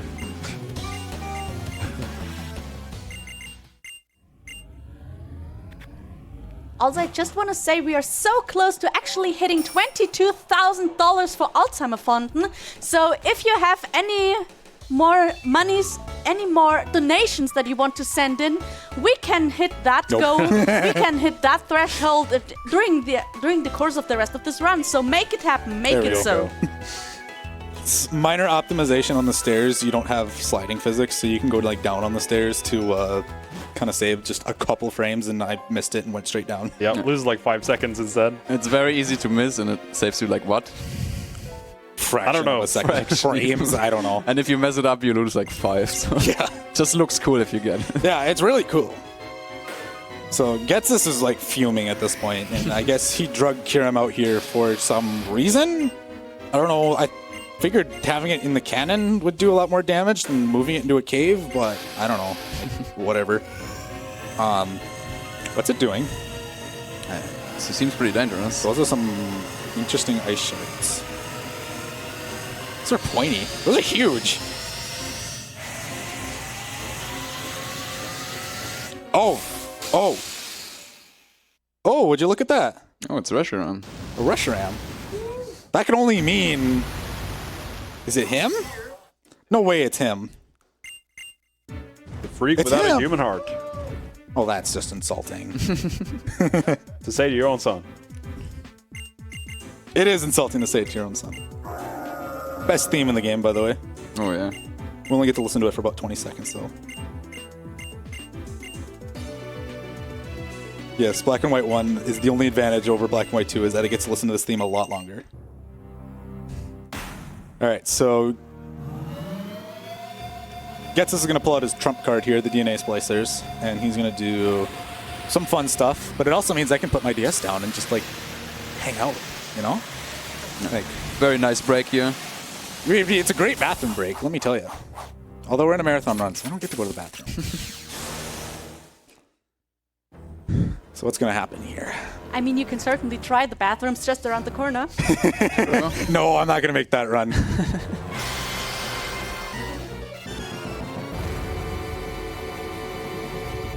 As a meme, it would be pretty funny, though. It would be. All right, what's... Kiram's got some weird wing things going on there. Ooh. Are they lethal? They're anti-air, apparently. Oh, they're homing. Well, that's scary. That looks pretty scary.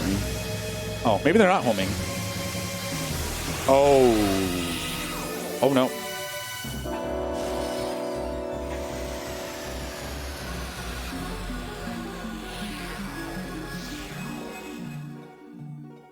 I guess he's a ball now? I don't know. You can't fight as a ball, can you? Abso-fusion. Now back to cutscene. Yeah, they for some reason they put 2 text boxes in between this long cutscene. Otherwise, it would be even longer. Good point.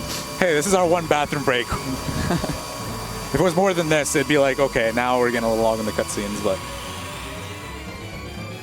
That's the nice thing about Black White 2 is it's just, you just keep moving the whole run. Like, there hasn't been a whole ton of downtime so far.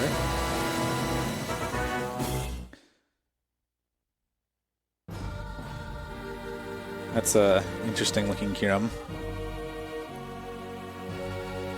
And we do have time for a donation here. Perfect. The plot thickens actually because we have a $10 donation by a Team Galactic grunt. Oh They're saying, we want to see that meddling Cynthia beat into the ground for what she did to our wonderful team. Everybody, I agree. donate to the glory of Team Galaxy. Team Rocket! Thank you so much for your donation, Team Galactic grunt, and make it happen. I'm counting on all of you. The team or representatives of the team with the most donations had for them at the end of the run will be objectively the best. How about that? We'll settle it that way. That sounds like a good idea. Yeah. Okay, Team Skull Nation, I need you. True. It's time. Yeah. We're just gonna kill this Kiram. Yeah.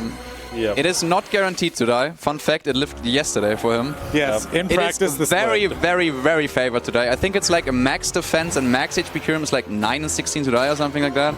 So Yeah. it's very, very favored to die. But if you get really unlucky, it can live. He shouldn't be. Yeah. Okay. He shouldn't be dying though if he lives. And if it lives 2 runs in a row, I don't know. Something is wrong with That would have garbage. been insane. Y'all should have you all should have seen it when it happened yesterday. I just screamed it lived at my monitor like, oh my god, because I was really low on health in the run. And I don't know like any of the calcs for White Kiram, so I could have been very likely dead, and I would have wiped like all the way back to Nimbasa City. Yeah. So that wouldn't have been very fun. Yes, get your dentist chants out. He looks a little tired though. Or that's a heavy cane, one of the two. No, he just looks exhausted. He seems very I exhausted. think he needs a nap. Maybe that's what he needs. Yeah, we need to set up one sword sense. Really hope he protects this turn and not Nice. next turn. Nice. Alright, we Because the EQ to PP is also very tight. We need at least one left for the first E4 fight, so really need to pay attention to that. And it can even double protect, and that's really bad for EQ PP. So Yeah. thankfully no protects there on the actual attacking turn. Yep. Ideally, that was our last heal that we get for the rest of the run, so we're going to be a little tight on PP up until we can use our elixir to guarantee that we get through the rest of the run. So From here, this fight isn't free. He has to hit one more rock slide. If he hits that, then he's good. this is a really bad rock slide. But yeah, by if the you way. miss this one, this can be very, very bad. Because this guy has flamethrower and it loves to crit or burn you. Oh, no miss.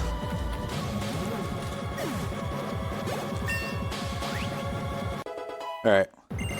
That's the last scary part of this. Yeah, everything fight out of the way, though. it's just Iron Head.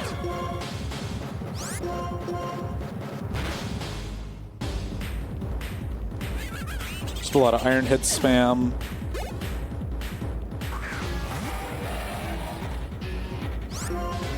And now it's actually almost time to go to the E4, finally.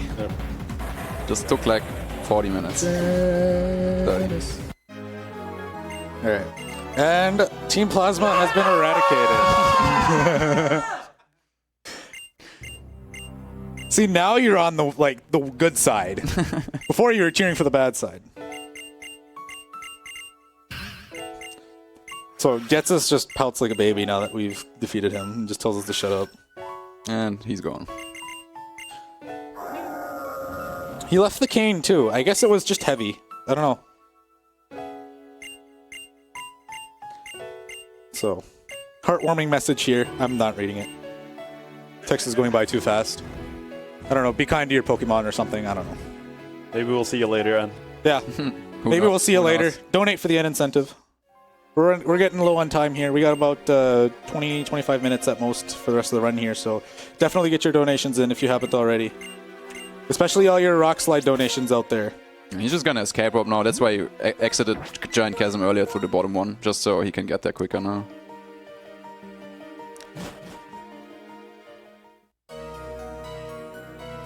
All right, so now we're off to the Victory Road. we're back in the Dust Cloud room. Yeah, we're back Yeah. in Dust Cloud. Okay, so All right.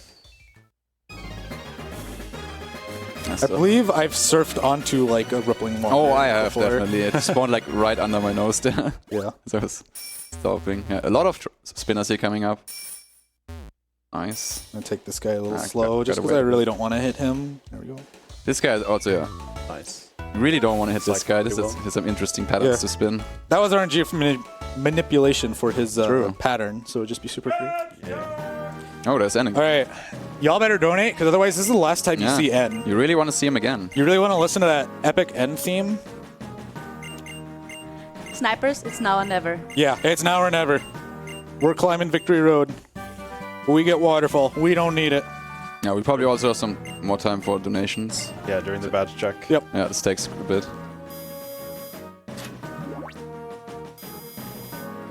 While we're climbing, is there time for a short donation? Yes. Yeah. Perfect. We have a $10 donation by Konrad Masurek saying, like this, I do not, but eliminate I must. Thank you very much for your donation, and I'm refreshing right now, and it looks like we are $218 away from meeting the Cynthia boss fight. So you close. can make it. I believe in you. Let's do this.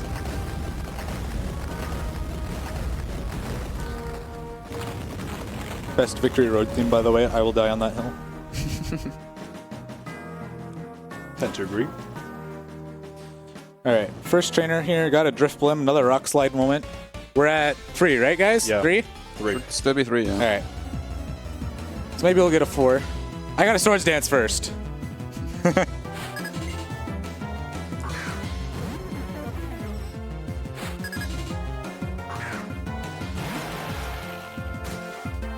This Driftlin usually just goes for stockpiles, so not usually a threat.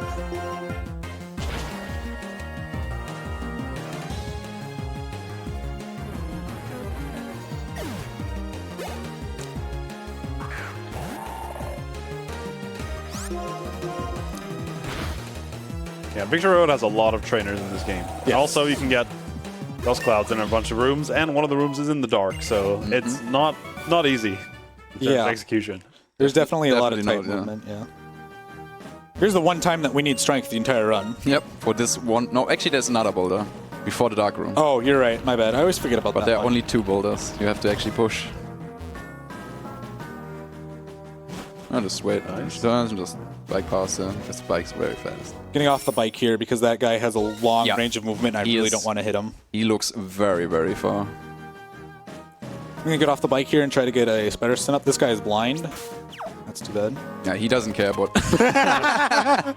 Nice. Water gem. All right, I'm just going to get on the bike then. That'll be perfect for our water type move on our ground type, right? Oh, I can give it to Psyduck. You're right. Yeah, here would be another spot where Dust Cloud right in front of this trainer would be very nice. Yes. To skip her, but rarely ever happens. I have had a Dust Cloud in front of him twice, and I forgot to take advantage of it both times. Yeah, it's. You easily forgot about that. You can just skip that because it just really never happens until Right. it happens. And the movement in here happens so quick, it's hard to react to it.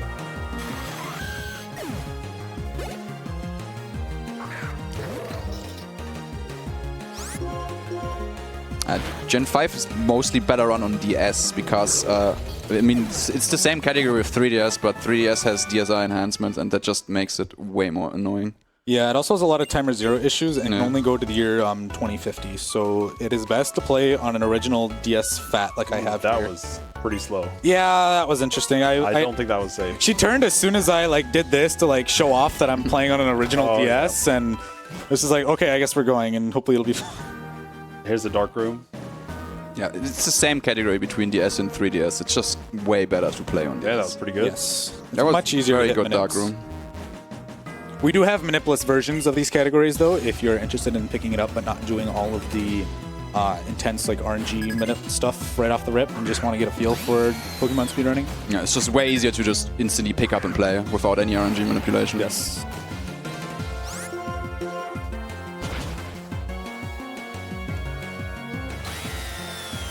All right. A quick donation if you have time. Yes, go for it. Perfect, because apparently, just as we left N at the Victory Road, he sent in a $10 donation saying 3 Pokemon runs to go until the finale. Let's go! And I tend to agree, so keep the donations coming. We're so close to actually meeting at least one of the incentives for this run. We are, let me quickly refresh, $218 away from meeting that incentive. So let's do this. I believe in you. Yes. Back to you, TTS. Thank you. So that flinch was actually really good. That sock has Big Break, which can do a ton of damage to me. There is now, I think, 2 more rock slides in total to use. Unless you have to rock slide the semi-stage here. Yeah, I probably do. I usually do anyway, have to. Quick break, that's gonna hurt a little bit, but it's fine. Now I can just Iron Head spam through here.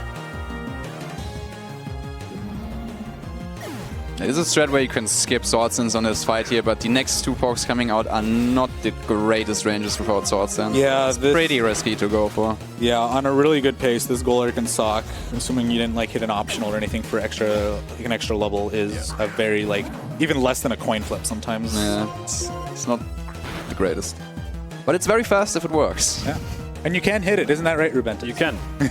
Saves time. I think Rubentus' PB is the only one on the boards that gets Swords Dance skip. Is that right? Yeah, maybe? Maybe? I don't know. I don't know anyone else who I'm goes. not sure. Yeah, one more last rival battle. All right, we're going to beat up Alzheimer's one more time.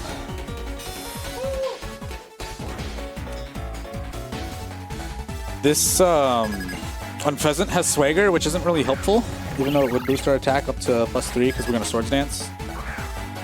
So I'm just going to hope that it goes for Facade instead. Swords Dance, Swagger. All right. That's too bad. Just get the full heal in there.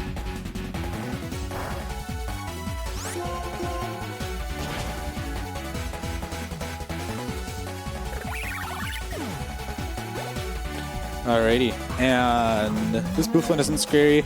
Samurott is not scary in this fight as compared to Undella Rival because Samurott has actually forgotten Aqua Jet, so it cannot outspeed us anymore, which is great because we one-shot it. Yeah, there's about 15, 16 minutes left of the run, so you really should get in your donations. Yes, we're getting to the last 15 minutes here, so you should really get those donations in if you haven't already. Speaking of donations, we have another donation by our dear viewer Pendle Steven with coming in with $30 that is going towards the Cynthia boss fight incentive, saying, oh, here's some more. Also, that's 5 grabs. That's correct. Thank you very much. You can do this. I believe in you. Thank you so much. Right, that is the end of Victory Road. Yes, we are going into the Elite Four. We're not even going to heal. We're going to go straight in. The Hypers and the 1 Fruster he picked up is gonna be enough. Yes.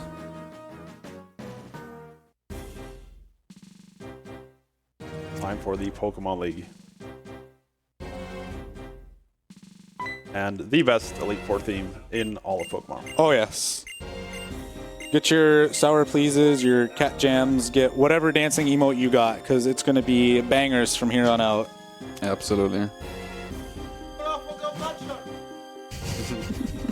So we're going to take on Marshall first, because otherwise we level up so much that we would start knocking his pokes in the heal range, and we really want to just two-shot them. Yeah, against Marshall you want to see as many flinch and useful crits as possible. Yes. Because not having to die on this fight, which most of the times happen, is so fast. So right. The more you get, the faster it gets. And this man here has the fastest Marshall ever seen in his PB. I have an insane Marshall fight. You should go to speedrun.com or my YouTube channel and watch it out, because it is There is not a better possible fight. Because if you don't flinch or crit certain things, you will just end up dying, and that's just how it goes. There's nothing you can do about it. Come on. That's too bad. Yeah, now he needs to switch to get rid of the speed drop. That's why flinching there is just so good. Yes. He could also pick Rock Tomb there for some reason and miss. I have seen that before. That's very funny when that happens. I like it when it happens.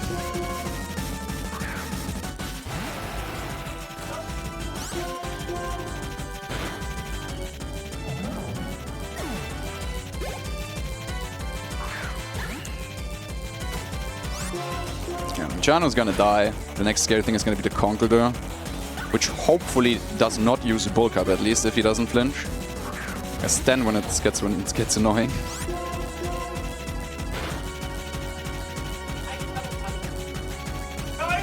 Ooh, Hammer Arm. Okay, that's fine though. That's fine. Hammer Arm can miss, but I mean that's what we have Max Rise, so we got them for free from. I forgot who even gives you the Max Rise. I think Rude in the middle of Giant Chasm gives us. Oh yeah, I think true. Max That's Revives. what it is. True. We have 3 of them, so. Yeah, you are expected to die here. Yeah.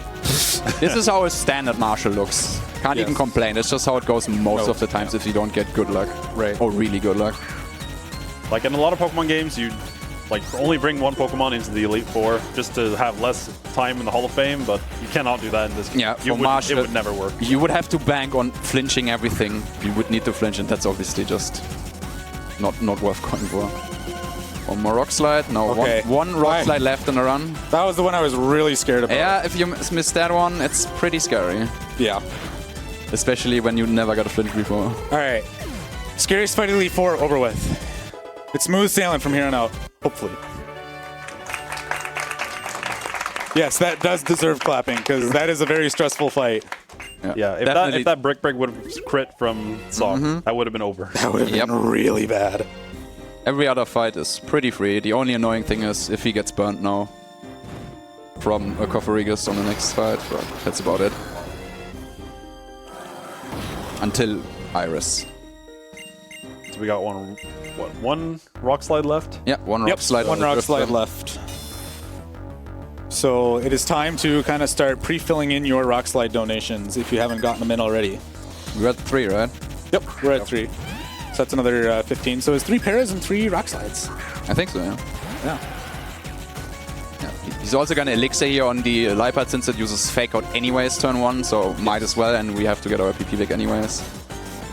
So fits quite well to do it here. Ooh, that was interesting. All right. That changes plans a little bit. Yeah, now he's not. Now he's gonna switch up the 4 order because he has to heal. So he's gonna do Caitlyn first instead of Chantal.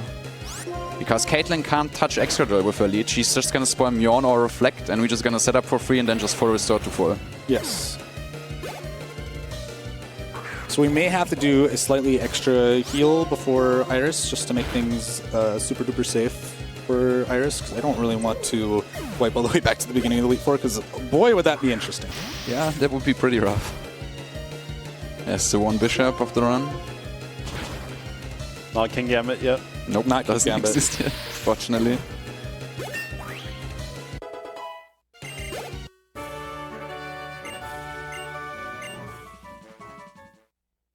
And Grimsley's message after the battle is pretty funny. Not only do you want to prepare your rock slide donations, all the snipers will want to prepare their donations as well, because it's just only a few more minutes until the run is over. Very true. Yes, we have 2 Elite Four members left, and they're going to go by in a blink of an eye, so you better get your donations going now. It's !donate in chat, and make sure to select the appropriate incentives.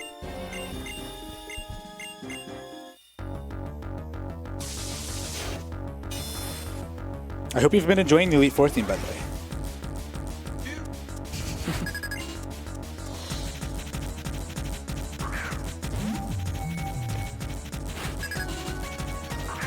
Caitlyn is the freest fight by far. Yes. This Moshana just can't do anything to you. The only time loss is if it uses Reflect first instead of your own, but that's not a big deal. Just takes one more turn. Yeah, so I'm just going to sit here and spam Swords Dance until I get put to sleep. And then I'll use the full restore to get rid of the sleep and heal the full at the same time. And then I'm just going to, fingers crossed, Caitlyn, or not Caitlyn, Chantal doesn't get goofy with me.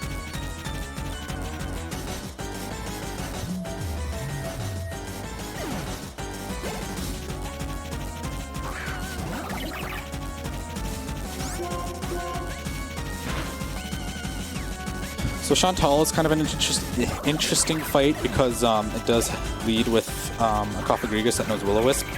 So getting burned is no bueno. Ideally, I just see it use Shadow Ball against me, and then I'll just heal the difference at Iris.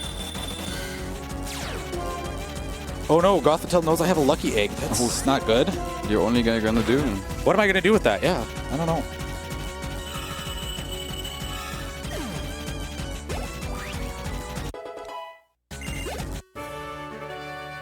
All right, 3 down, 2 to go.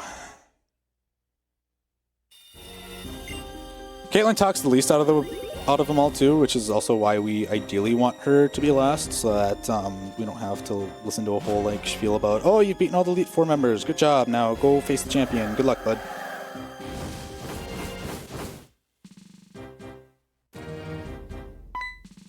Yeah, Discovery is this Will-O-Wisp. You just really want to see it miss. Yes. Miss would be great because then I don't have to heal at all. That also implies that I don't miss the last rock slide here. True. One more rock slide to go here on the Drift Balloon. Wanna make it 4? You know, I already told all the rock slide people to start getting their donations in. It'd be kind of rude to make them have to donate like 10, like, I don't know.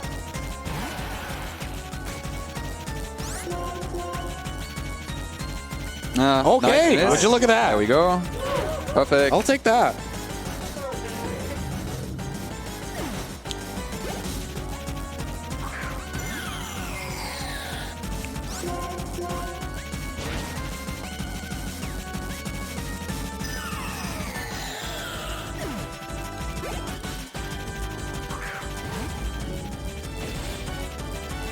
All right. Up next is the Drift Blim. Drift Blim means Rock Slide. Rock Slide means 70% accurate. Oh, wait. Oh, wait, it's 90. Sorry.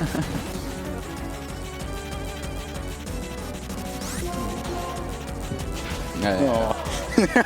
The collective groan from the audience. It's not what you would expect to hear from a rock slide. All right, there's all the rock slides. Get your money in now. Let's see that Cynthia fight, all right? You don't want to miss it. Remind me again, how many rock slides missed was that now? 3? That was 3, yeah. That was 3. Should have been 3, yeah. Okay, we agreed on $5 per missed rock slide, so that means $15 in total. So let's get your donations in, everyone. It's exclamation mark donate in chat.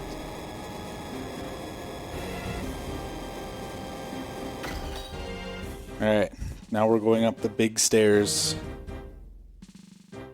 The really big stairs. The really long-winded stairs. Be ready for And I run League the whole thing.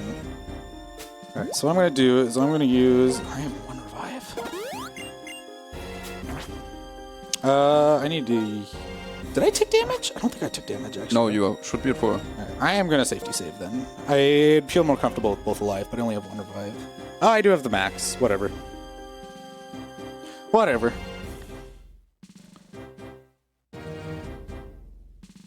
We just got to build suspense here. Not true. More time for donations. Yes, of course. All right. There she is, in her full outfit and everything.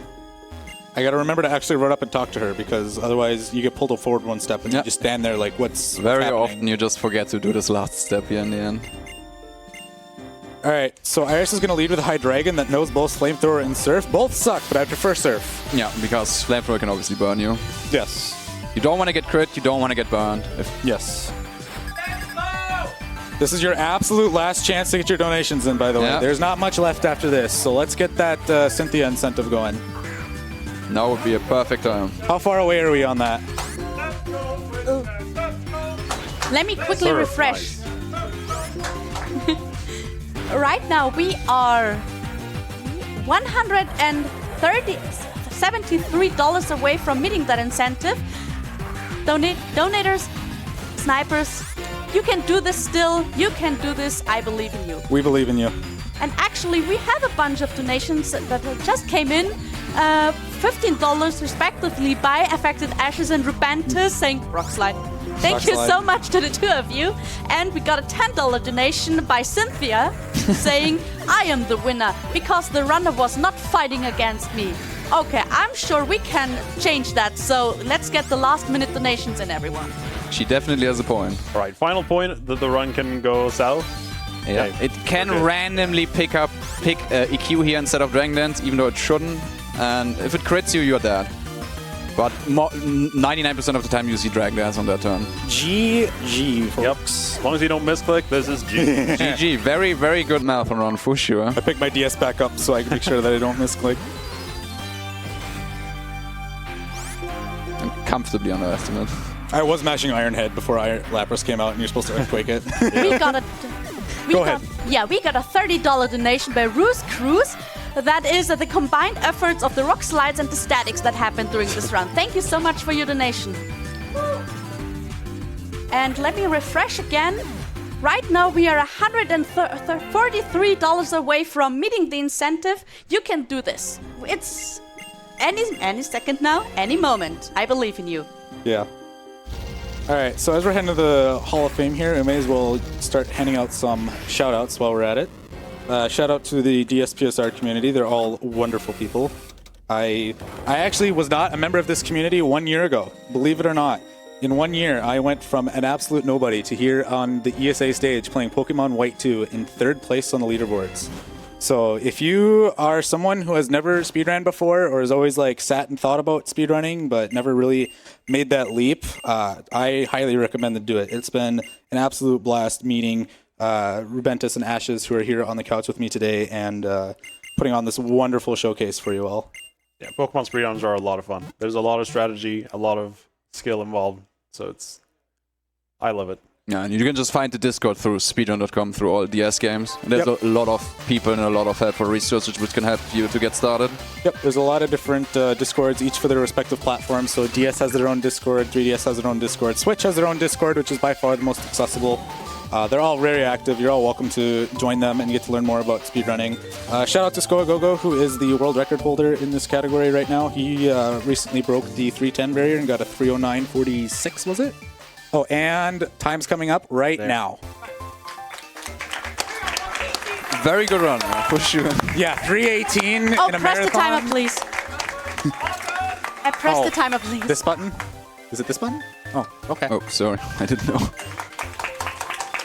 Nice. There we go. 3:18.20. That's 3:18. extremely good. That's like the best of all my marathon practice runs. That's actually really insane that I That's really good. pulled that off. I'm just going to check right now where that would be. Yeah, I was about to ask, what is that on the leaderboard? 3:18, that's got to be Like top 20 for sure. top right? 20 for sure, but yeah, it's kind of hard to get a PB in White 2 with a lot of the safety saves that you have to do, and Yeah. that Yeah, kind this of would be 15th place. Wow.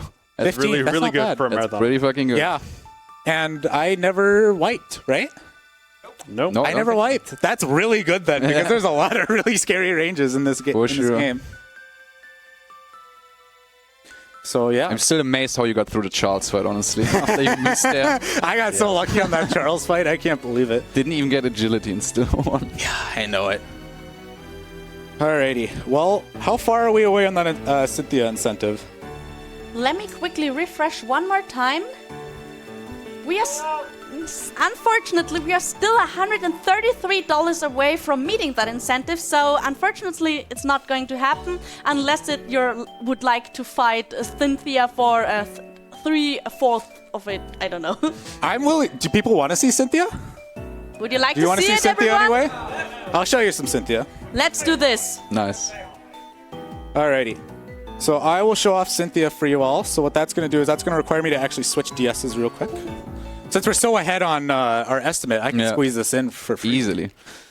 So just give us 1 second here as we switch DSs. And I just threw the audio cable on the floor for no reason. I'm like, oh, I'm done. Just threw it on the floor. Alrighty.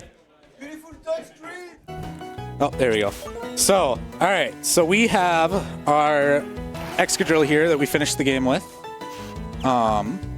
Our lovely little ESA, and a lovely little shout out to ESA here with the touchscreen, as you can see. So we're going to go ahead and fight Cynthia real quick since we got the time to squeeze that in. I'm going to go to Opalucid. I do need to do some really quick shopping here before I fight Cynthia. Yeah, so we skipped a bunch of post-game stuff. There's like a cutscene where you get trolled by Juniper's dad, or Yeah, you get a really long-winded cutscene with Juniper's dad when you exit. You also have to do a lot of stuff with N. You have to go like fight him with Reshiram. Then you have to ride a coaster, the Ferris wheel with him, and just a bunch of other random stuff that, for the sake of time, we're not going to miss. Also, something funny I want to show out is when I hold the B button, the biker just starts moving like much faster. Yeah, Okay, so while strange. you're going to town for shopping, we have 2 more donations actually. Go for it. One a $10 donation by Keeping It Icy, saying, let's see Cynthia. Yeah, we're going to do that. Let's do this. And another $5 donation by Anonymous saying, most fun I've had with a Pokemon run. Thank you so much for your donations. And I would say, to show your appreciation, send a donation towards our charity with as much money as you can spare. Thank you so much for the contribution so far, and let's keep it going. All right, and you guys are all welcome to continue to donate for the Cynthia incentive, and to make up for it, since we're so close, I will go ahead and make up the difference. What an amazing lad. Did you see that, chat? Did you hear that, audience? Oh,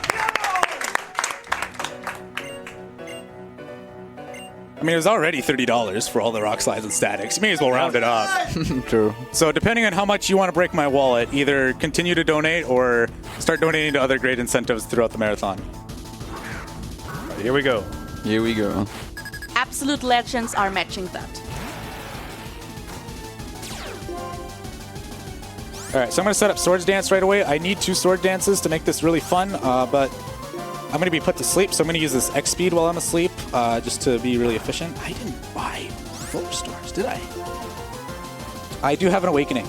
Just don't fall asleep again. And full Still have heal full and heals. old guts of A lot of whatever. Come on, you gotta hit this. Just got to hit. Don't put me to sleep. All right. Oh damn! All right, I just got to wait to wake up. It's no big deal. What you have? You're full heals. You're full heals. Oh, I do have full heals. That's right. And the fucking the old item.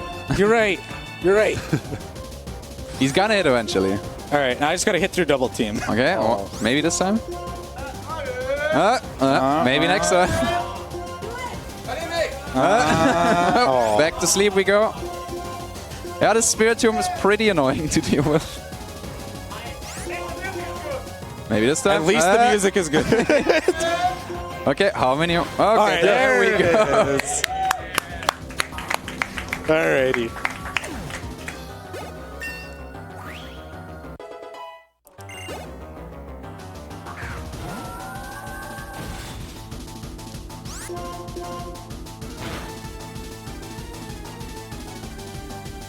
I'm letting you all jam to this. Good tune for sure.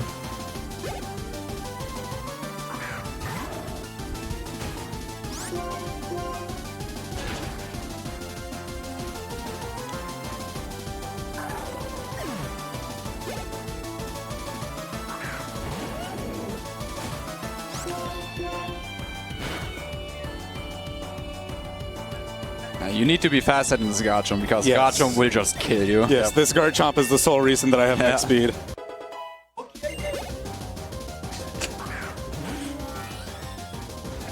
Togekiss can't get hit with Earthquake, unfortunately.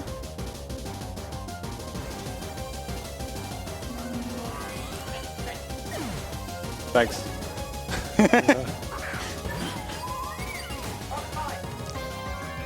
Rock slide the Glaceon. You should have, man. I should have. It probably would have killed, but man, would it have been interesting if it missed. I don't know what this Glaceon has. I would imagine Ice Beam or something. At least, that would have been pretty bad. All right, and there's Cynthia for y'all. We had just enough time to squeeze it in as a pat on the back, and I will make up the difference on the donation. I'll take a look after stream here. So thank you all. You've been amazing. Check me out. My name's right here. You can also follow Rubentus and Ashes, who are below. They're over here. The backwardsness like screws with me. So if you like what you saw today, follow all 3 of us. We're all pretty live. We're all grinding Pokemon speedruns. I'm here all week, so anyone on site wants to come say hi and get into Pokemon speedrunning, I'll point you in the right direction. So, alrighty. Thank you, Thank you all ESA. so much. Thank you, ESA. Yeah, thank you, ESA, for having us.